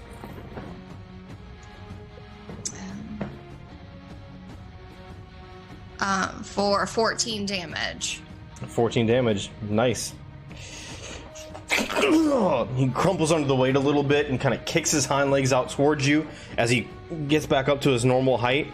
And now he's kind of going back and forth between you and Lycus, glancing at Sionis in the distance. He's kind of starting. Looks like he's a caged animal, slowly backing up, waiting to figure out what to do next. What are you gonna do?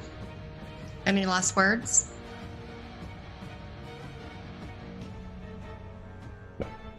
He has no last words. He's just scowling at you. That's fine. That's perfect. And then I'll look at Sionis and be like, finish him. All right, Lycus, you're up. I got this. Oh, I forgot about Lycus. Step. Just like that. That's a 1. I don't feel quite lucky on that hit, so I'm gonna go ahead and roll that one again. And that's a 17 plus 5. Okay. You hit. Right, and that's the second one. I did a 1. So 4 total damage. 4 total damage. All right, you got it. I look at Sionis. Finish him. Like, I weakened him. Yeah. I cut at those unlucky feet of his. Was there anything else, Lycus? No, that's all I'm gonna do. Just trying to wear this guy down. Nobody's unconscious. Yes, Euron's I am. down. I misunderstood when she went down to a knee. Then I apologize. Oh, she did go to a knee. She just went the rest of the way down shortly after. Yeah, she went down to a knee. If I more than 5, if it did more than 5 damage, I was down. I look over at her and I'm like, "Come on, my love."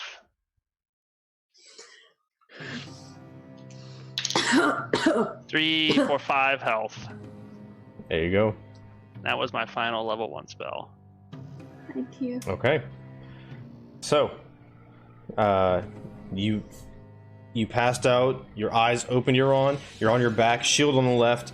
Sword on the right. Centaur's towering over you, kind of alternating between Ina and Lycus. You look up. You catch Lycus's eye. You realize what happened. You're hurting, but you're up. You're on your back. What are you gonna do? Can I aim for his stomach, like underside? Sure. From his... Yeah, I'm gonna try and. You know. That's a nat 20. Nice. So that is 6 plus 1 plus 3. So 10. 10. Are you ready? And I'm just, yes. I'm gonna have my sword flying on my back, just gasping because so many ribs are broken. So many ribs. I've just got my hand up, my sword up, aim for the face, kind of at all starts to rear back at all. I'm gonna aim for the stomach, and part of me just feels a little bit spiteful, and I just lean back and go, "For you, Thylia," and aim straight for like the most weak, sensitive part she can, and then just drag All right, so you jam your sword in, you rip it down. He lets out a vicious howl and rears up as you're doing this. Blood starts soaking on the ground around you. He comes down with his hoofs near your head. You roll out of the way and stand up. What are you gonna do now? Yeah, I'm gonna make him eat my sword. Just straight aim through, like open mouth, go straight through his head. Lets out a war cry. You slam the sword into his throat. It kind of splits his lips on either side. You rip it out to the side. His jaw goes slack, and he teeters over for a second, and then slumps towards you on his front knees. And Thalia, I offer you this sacrifice in your name. As he's dying. he crumbles to the ground. Blood starts pooling out from his head and neck. You whisper your prayer to Thalia as his eyes flutter for the last time and his body grows limp.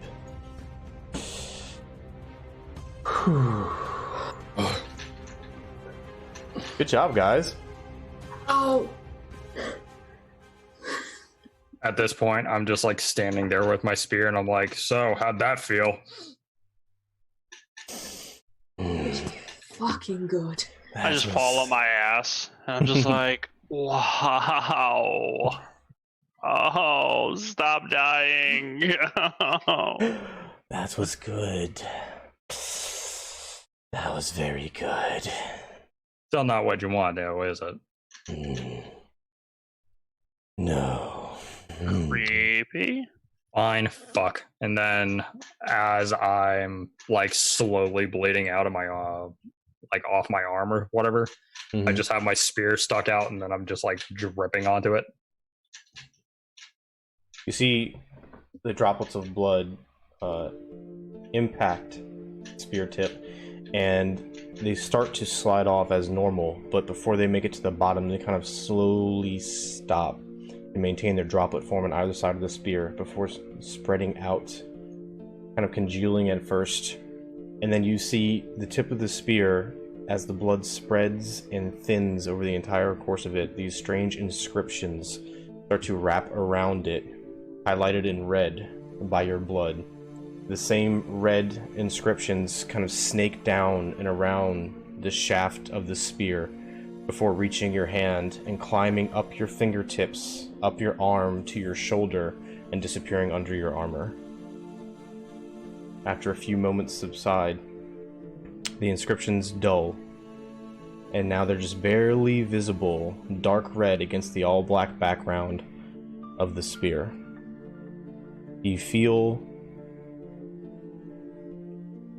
a slight hunger sensation in the core of your stomach. And then it fades. Can I read what the inscriptions said?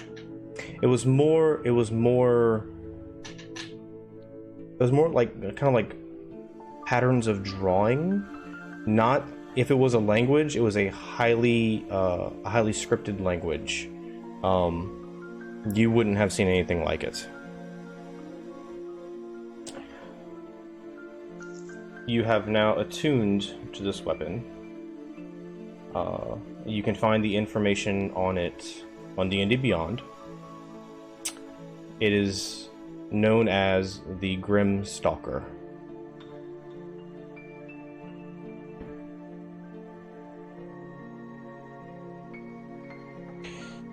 Alright, so anybody else doing anything? Are you sure about that? Yeah. Are you really sure about that? Are you asking me because you I'm found not it? seeing it. You're not seeing it? Yeah, I'm not seeing it. Okay, I'll double check that. I know it's on there. Euron's going to kind of limp over to where her javelin was and just pick it up and run back. And she's going to see if she can find the one that Gaius threw. Okay. So it'd be several hundred feet away, so you're walking away from the party in that direction to go find it, yes? Can I see anything in that direction that might cause me harm? No, everything looks relatively clear. The only thing out of place that isn't normal for the steps is the blood and the bodies on the ground at this point. I'm gonna ask anybody, does anybody need a healing hand? I have a little bit of life left in me. I'll be happy to give away. If we go to sleep soon, I'll be fine, but I want to go grab that thing that Gaius threw. Mind Yeah. walking with me? Yeah, I'll come with you just in case there's danger. Thank you. Should we, I don't know, maybe start making camp? Because Yeah. sun looks like it's about to go down. Yeah, I think camp would be great, I say as we walk off. Yeah, I want to go through the centaurs stuff and just see if there's like any misses, if I can find like a banner or any kind of anything that would speak to their tribe or just like anything. Okay. After a very brief walk, Lycus and Euron, you go over there, you find it is a javelin of lightning stuck in the ground. You see where it hit the ground, this kind of black circle of burned ground from where the lightning followed it in stretches out all over the place. It's standing there as the breeze flows by it on top of the hill. I'm just going to pull it out of the ground and just go, drama queen. All right. Cyanus, I did add that to your sheet for you. Maybe it's because it was 3 words you didn't know. Ina, go ahead and give me an investigation check.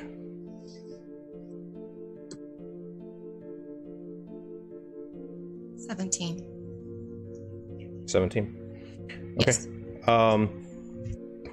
Going through their various possessions and things and looking closer at their tattoos and markings and things of that nature, you see one tribe that you're familiar with. It was from about a day or so to the east of where you had most recently been with the Afauna tribe. These were a tribe mostly of gatherers. They seemed relatively peaceful. You had good relations with them. The other 3 centaurs were from... 2 of them were from the same tribe. 1 of them was from a different one, a 3rd tribe. You don't recognize the tribes they're from. However, only one of them has scars and things that indicate they led a life of violence or aggression. The others, and you can kind of tell by the various things in their equipment and their little trinkets of that nature, that they were kind of hunter-gatherers or religious. You know, they weren't warrior types. You don't get that sense. On the last one you check, you find a little statuette that reminds you greatly of the same type of artistic flair and stylization of the symbol of Thylea that was very common amongst the scattered peoples of the Afauna tribe. The person carrying it was not of the Afauna tribe, but this is either extremely coincidental or it came from that source.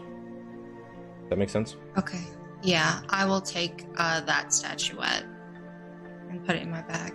Okay.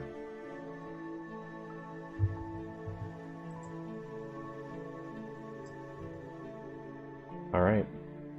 So, yeah. You stand amongst each other, the bodies of the centaur assaulters, assailants, lying in silent repose on the ground here in the northern steppes, on the road to the Mithril Forge. Looking about you, the various wounds and scrapes. Take a moment to breathe in, consider. What are y'all gonna do now? We're going to fucking camp. Yes. We're going to sleep. Euron's going to go over to where her horse is still tied up, which, thank you, Lycus. You're welcome. And please grab Lord Bearer. I'm just going to go up to the horses and just kind of rub their muzzles and just be like, thank you for staying, very good. And including you have a very stupid name, but you're still an adorable horse. Yes, you are. And she's being soft. She's speaking very quietly. And she just kind of rubs it and just going to go, in my head, I'm calling you Spirit. That's okay. And then just going to lead them off. I'll lead both of them over to wherever they're making camp. And I'm sort of gonna- tie them up close by. Okay. I'm gonna take the 4 centaur corpses and kind of just like pull them off to the side together and give them a decent burial. Make some like death wreaths with some of the vegetation around, and I mean, they're still centaurs to me, so I still want to give them like that dignity and death. So that's kind of what Ina's doing. Yeah, fair enough. Takes you a bit of time to do that, but a very Do you solemn need any help? process. I'd rather do this alone. Thank you, though. Of course. Anybody else? Bedroll, blanket, down. Pretty much. Okay, so it's Did we make supper? it's like late afternoon, and I'm letting you guys know it's fine. Y'all can basically camp if y'all want to. Remember, you're not in the town. Things have a way of roving around, but you're welcome to do whatever y'all want to do. Well, how far away are we from? Let's see. It'd be. I'll say If it's over the hill. Yeah, you know? no, it was about 6 hours total, and this was right around hour 2.5. Oh. Yeah, we a little fucked up. So it's late afternoon. Is it like 4 o'clock? Yeah, 4 p.m. sounds about right. Oh, so it's too late to make a camp then. Y'all want to just do a short rest and then keep moving on?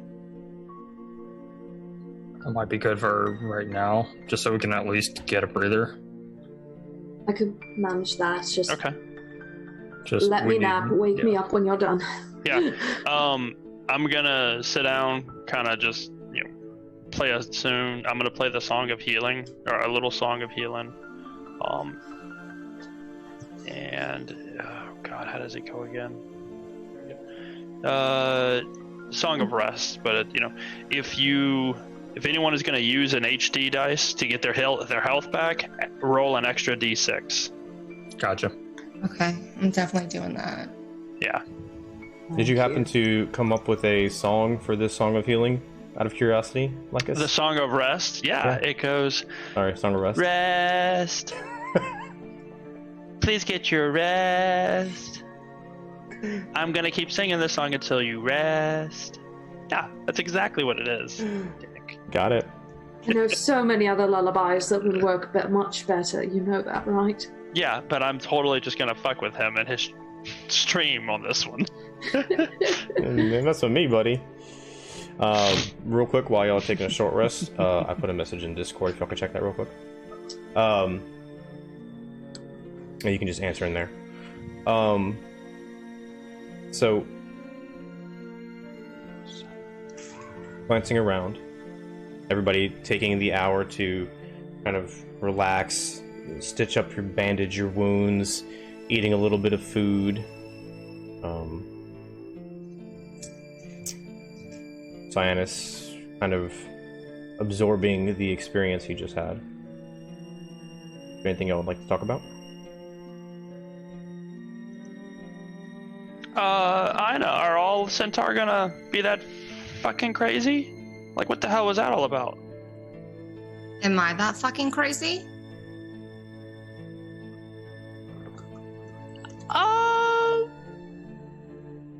Well, I mean, it's unusual. Why are you on the other side? Why are they Piper side on? That's what I'm curious. Like, that kind of crazy. Like, what's going on? Why are they going? He's backpedaling like a son of a bitch now. You're like, why are they with side on? What was up with the lightning bolt? And then they popped up. Like, that's kind of crazy, huh? That's crazy. Not you crazy, but yeah, maybe. It is surprising. Definitely. I do not know. The stars are veiled to me. And I just have like that statuette, and I'm just kind of like playing with it. Not, you know what I mean? Mm-hmm. Like, I am deep in thought. I am trying to think about it. I don't know what's happening. Yeah. But I am concerned.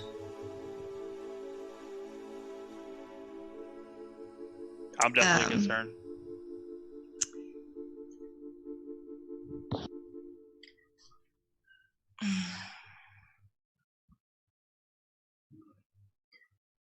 I know as much as we have just said, fuck Sidon and all that. I have a feeling this is going to get much harder. More reason to take back that forge then. Just sort of spin Gaius's javelin of lightning sort of around my fingers. And just go, yeah, let's get it.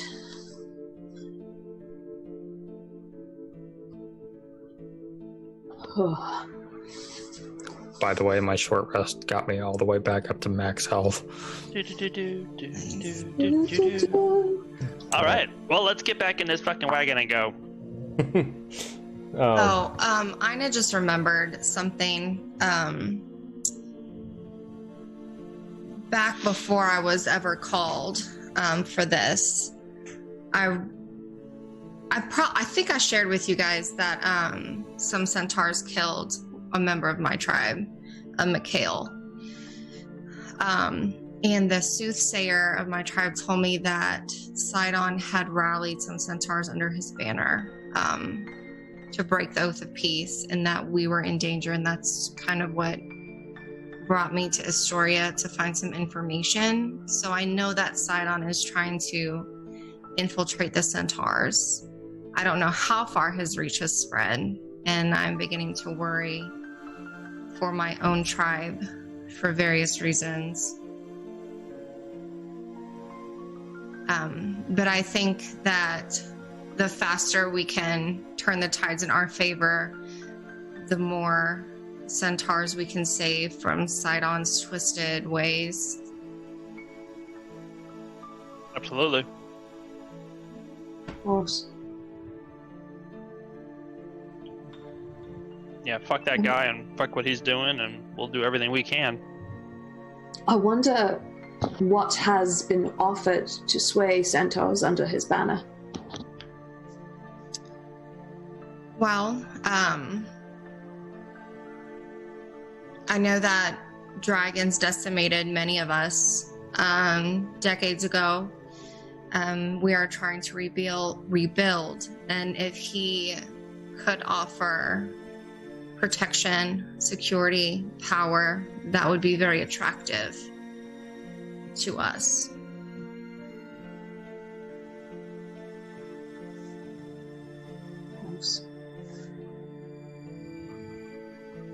The things people do to feel safe.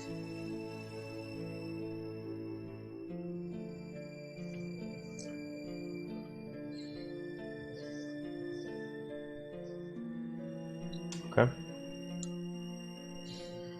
All Is good? it possible to, over the rest, attune to one of the javelins, or? Do those require attunement? I believe so. I could be wrong. No, never mind. No, never mind. They do not. Okay. It's just once per day, so never mind. Yeah. All right. And that one has been used, so just... Yeah, and so both of them, I think, have been used. Yeah, they have. Just making sure for bookkeeping. Okay. Yep. So, that during the short rest? You guys done with the short rest? Mm-hmm. Okay. All right, so you can get back on your 3 horses and Ina. As you start to... Did Roach come back? Yeah, he ran away. Yeah, he was just but off to the side. He was in eyesight, so it's reasonable that you could have gone and got him. He didn't, like, go to the 4 winds. So, as you start to walk back down the road, you see Mr. Squirrel scurrying around, and kind of, as you walk along with Ina, hop onto Ina's back and kind of curl up a little ball in the middle of her back as y'all are walking down the road.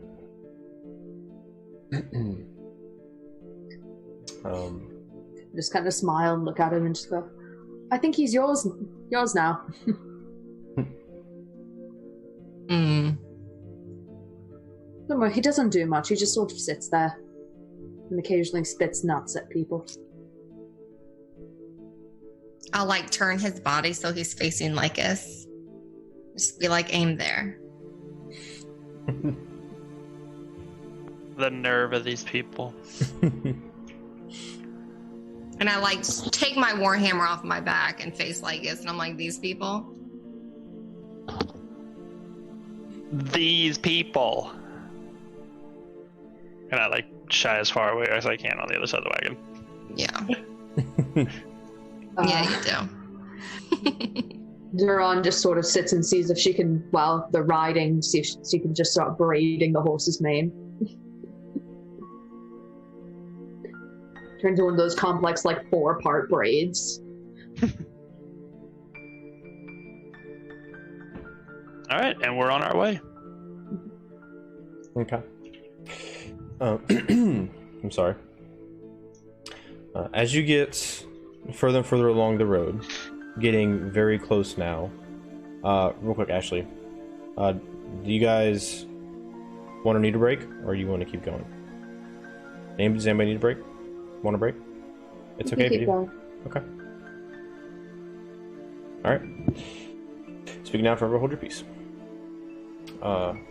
The path winds up on the lower elevation portions of the Mithril Mountains, and you find yourself on a rocky promontory, looking out as the thunderous sound of the Great Arcanum Falls cascade around you. The river is rising up, coming down over a sheer cliff into a vast lake with white mist kind of boiling and rolling all around you. The sun getting very, very low in the sky at this point. The Great Falls themselves are probably one of, if not the most beautiful natural thing you've ever seen, with vast quantities of water just pouring into this semicircular lake. Sound of the rushing water rises up and is almost deafening in the echoes throughout this area.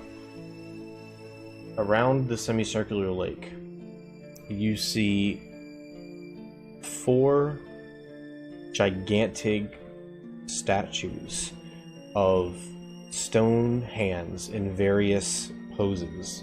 A fist, or fingers reaching up towards the sky, like they're grasping to pull the sky down into the earth. To the south... Go ahead. How big are they? Gigantic. Probably 50, 60 feet. It's kind of hard to tell from your perspective and distance. Jesus. To the south, you see the river snaking down throughout the Mithril Mountains, and in the very, very edge of your vision, you can see what you know to be the Old Wood. While behind you, or rather in front of you on this lake, you see the snow-capped Mithril Mountains jutting up, reaching high into the sky in all directions. Glancing upon this scene, you see several small figures at the base of these stone hands. On the near side of the lake, they don't seem to have noticed you, but there are 12 centaur near the lake. They appear to be doing a combination of bathing and fishing. You don't see any weapons on them. And the lower halves all have a similar tone and texture of like a light brown with white spots on them. You know that the Mithril Mine is very near to this location, where the Great Arcanum Falls come down into the lake. The sun is very low in the sky. What would y'all like to do?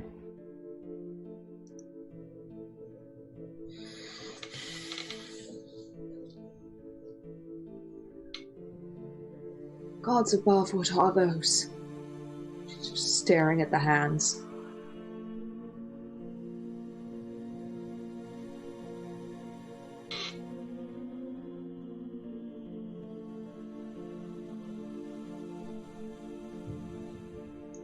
I've never seen anything like it.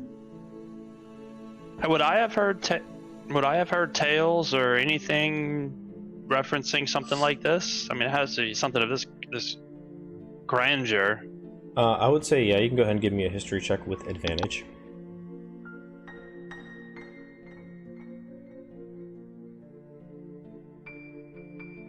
Uh, 14,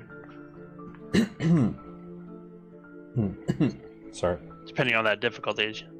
That was with advantage, right? That was with it, a 5 and a 14, Okay. and I have a 0. You know that these gigantic, massive statues, they seem to sporadically dot the Thylean countryside. You learned about them a combination of in your tales, but also your time spent at the Academy at Mitros. They are known as the Hands of Kentamane. Kentamane being the husband of Thylea and one of the Elder Titans. They appear sometimes seemingly at random, sometimes as though they were placed there in an organized way. No real rhyme or reason about them, but they are attributed to be the actual hands of the Titan Kentamane, the god Kentamane. Okay. Yeah, and I'll relay this to everybody. But I say it as if like I'm recounting an ancient story, very like mystical.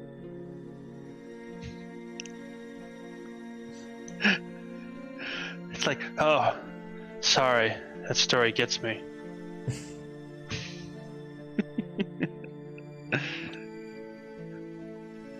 Those were the size of his hands. I cannot imagine how big he was. Well, you know what they say about big hands. Shut the fuck up, like They need big gloves. What the shit? Somebody hates gloves. Yeah, so, what about those centaur over yonder? Why don't you ask them if they're crazy? I'll let you do that. I don't know how to talk to other centaur. They don't seem to like me, based on our relationship. Besides, I gotta get out of it. We're going that way. Excuse me.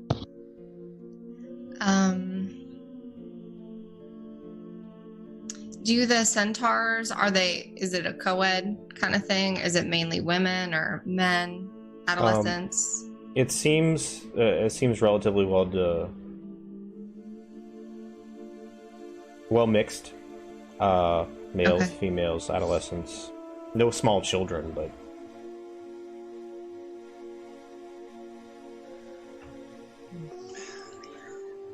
they aren't looking this way, are they? they don't seem to have noticed you, as best you can tell. No sudden movements, no shouting, nothing like that.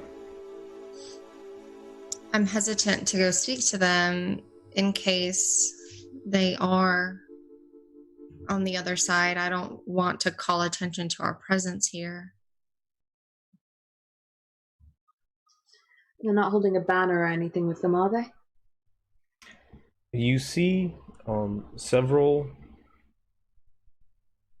wooden stakes, not so much pikes, maybe primitive pikes that are jammed into the ground.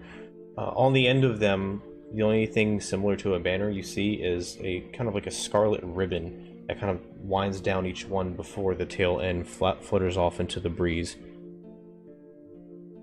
There's 4 or 5 of them scattered about amongst the people in the area that they are occupying right now. Like trail markers, sort of, or? Not so much. They more seem to be like a tribal heraldry.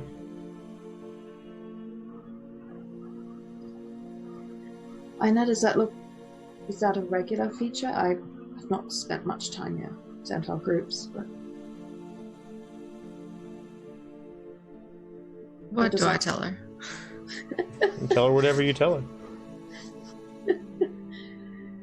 It's not uncommon, but it's not my tribe. As far as I can tell. Those aren't my people. And even if they were my people, I would still hesitate to approach them at this point.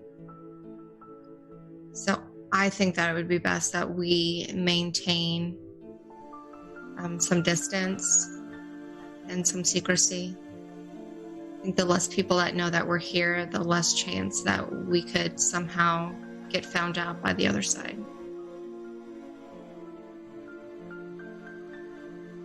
I agree. See if you can find a spot to spend the night that won't draw too much notice. Yeah, I'm good with that. I'm gonna climb up one of the trees, like right next to us, and kind of just look around to see if there's like a circle of bushes that we can just like huddle in the middle of. Okay. It's not too hard or too far to get to a tree. Glancing around, you see the shrubs themselves, the little bushes, are mostly pretty sparse, not very leafy. So hiding in and amongst things like that would probably not work. However, there are various large rock piles and things that seem to have kind of been deposited over the eons of the mountain range forming. It'd be pretty trivial to find a small little dugout area near or behind these large rocks to hide. I would say you probably get the idea that out here on the relative plains, fires would be highly visible at night, though. Yeah. All right. Going cold tonight, guys. No, that's fine. I'm not looking to fight anyone. Like Lycus looks drained. He's got his normal charming stuff, but he is just drained. Got it. I'll take first watch. I'll take the following. Third. I'm already asleep. You hear? Quite literally. We'll wake him. Science, wake him up as abruptly as you can. Got it. I mean, we owe him our lives, of course. But he needs to take a watch too. Oh yeah. Yeah, I'll make sure he wakes up.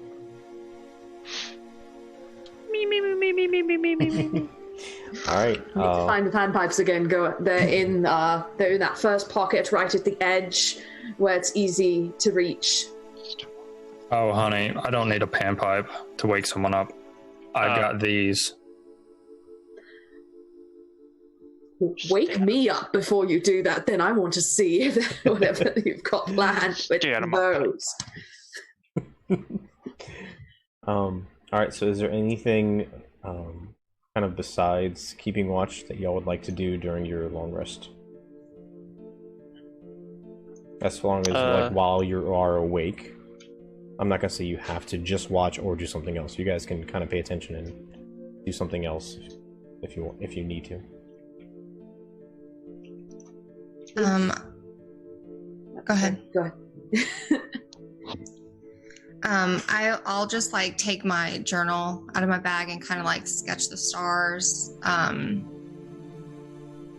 Like I'll have the statuette out again and just ponder what's happening.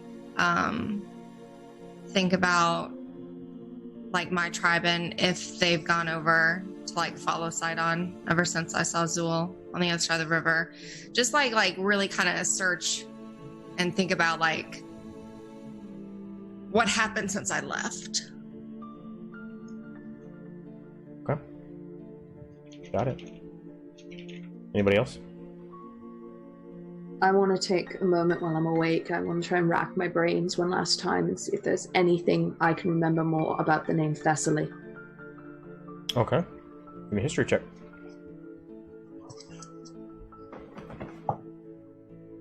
That's an 8. After an hour or two, nothing seems to come to you. Very frustratingly.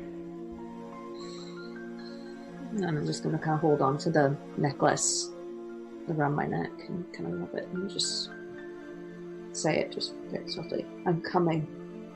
It's taking me a while, but I'm coming. Got it. Anybody else? No from Lycus? I'm just kind of sitting off to the side and just looking at the spear, just like,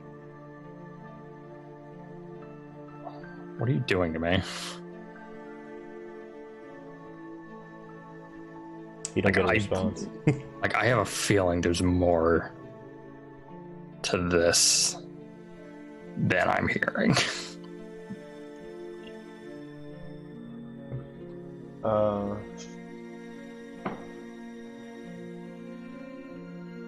Who had second watch?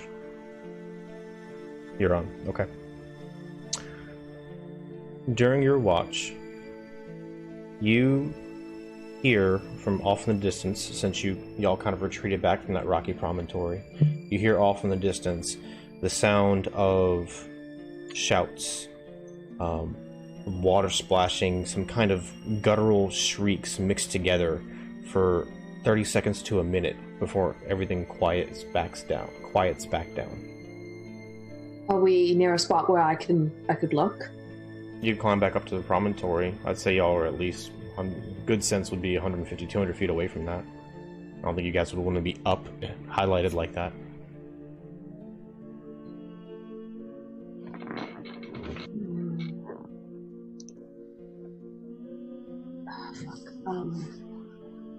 Do I get any sense, like, screams of pain, screams of anger?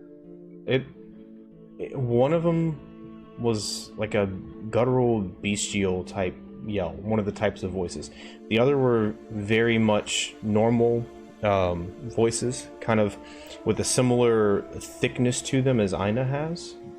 You get the sense that there was some type of scuffle with something down by the lake among those other centaur.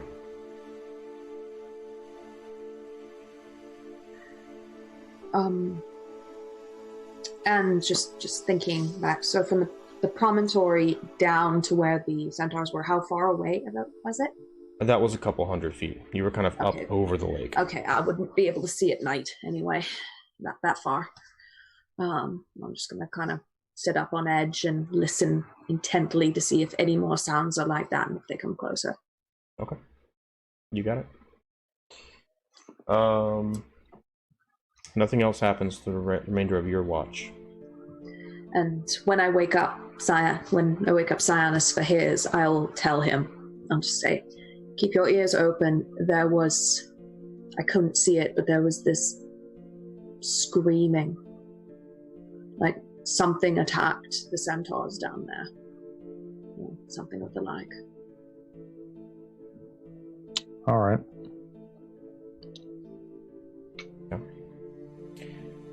Sinus, go ahead and give me a perception check. With advantage.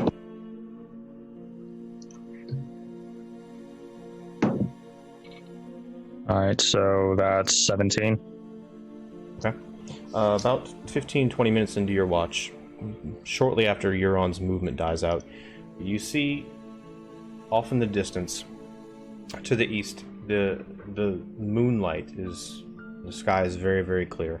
The moonlight shining very brightly. You see the silhouettes coming from the direction of the lake, of the centaur.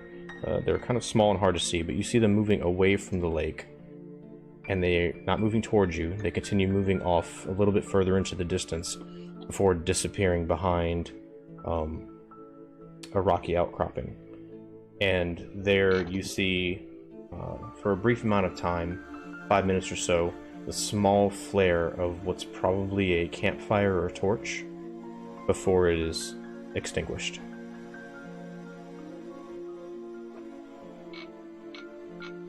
Okay. Alright. The rest of the night passes uneventfully. The sun begins to rise in the east.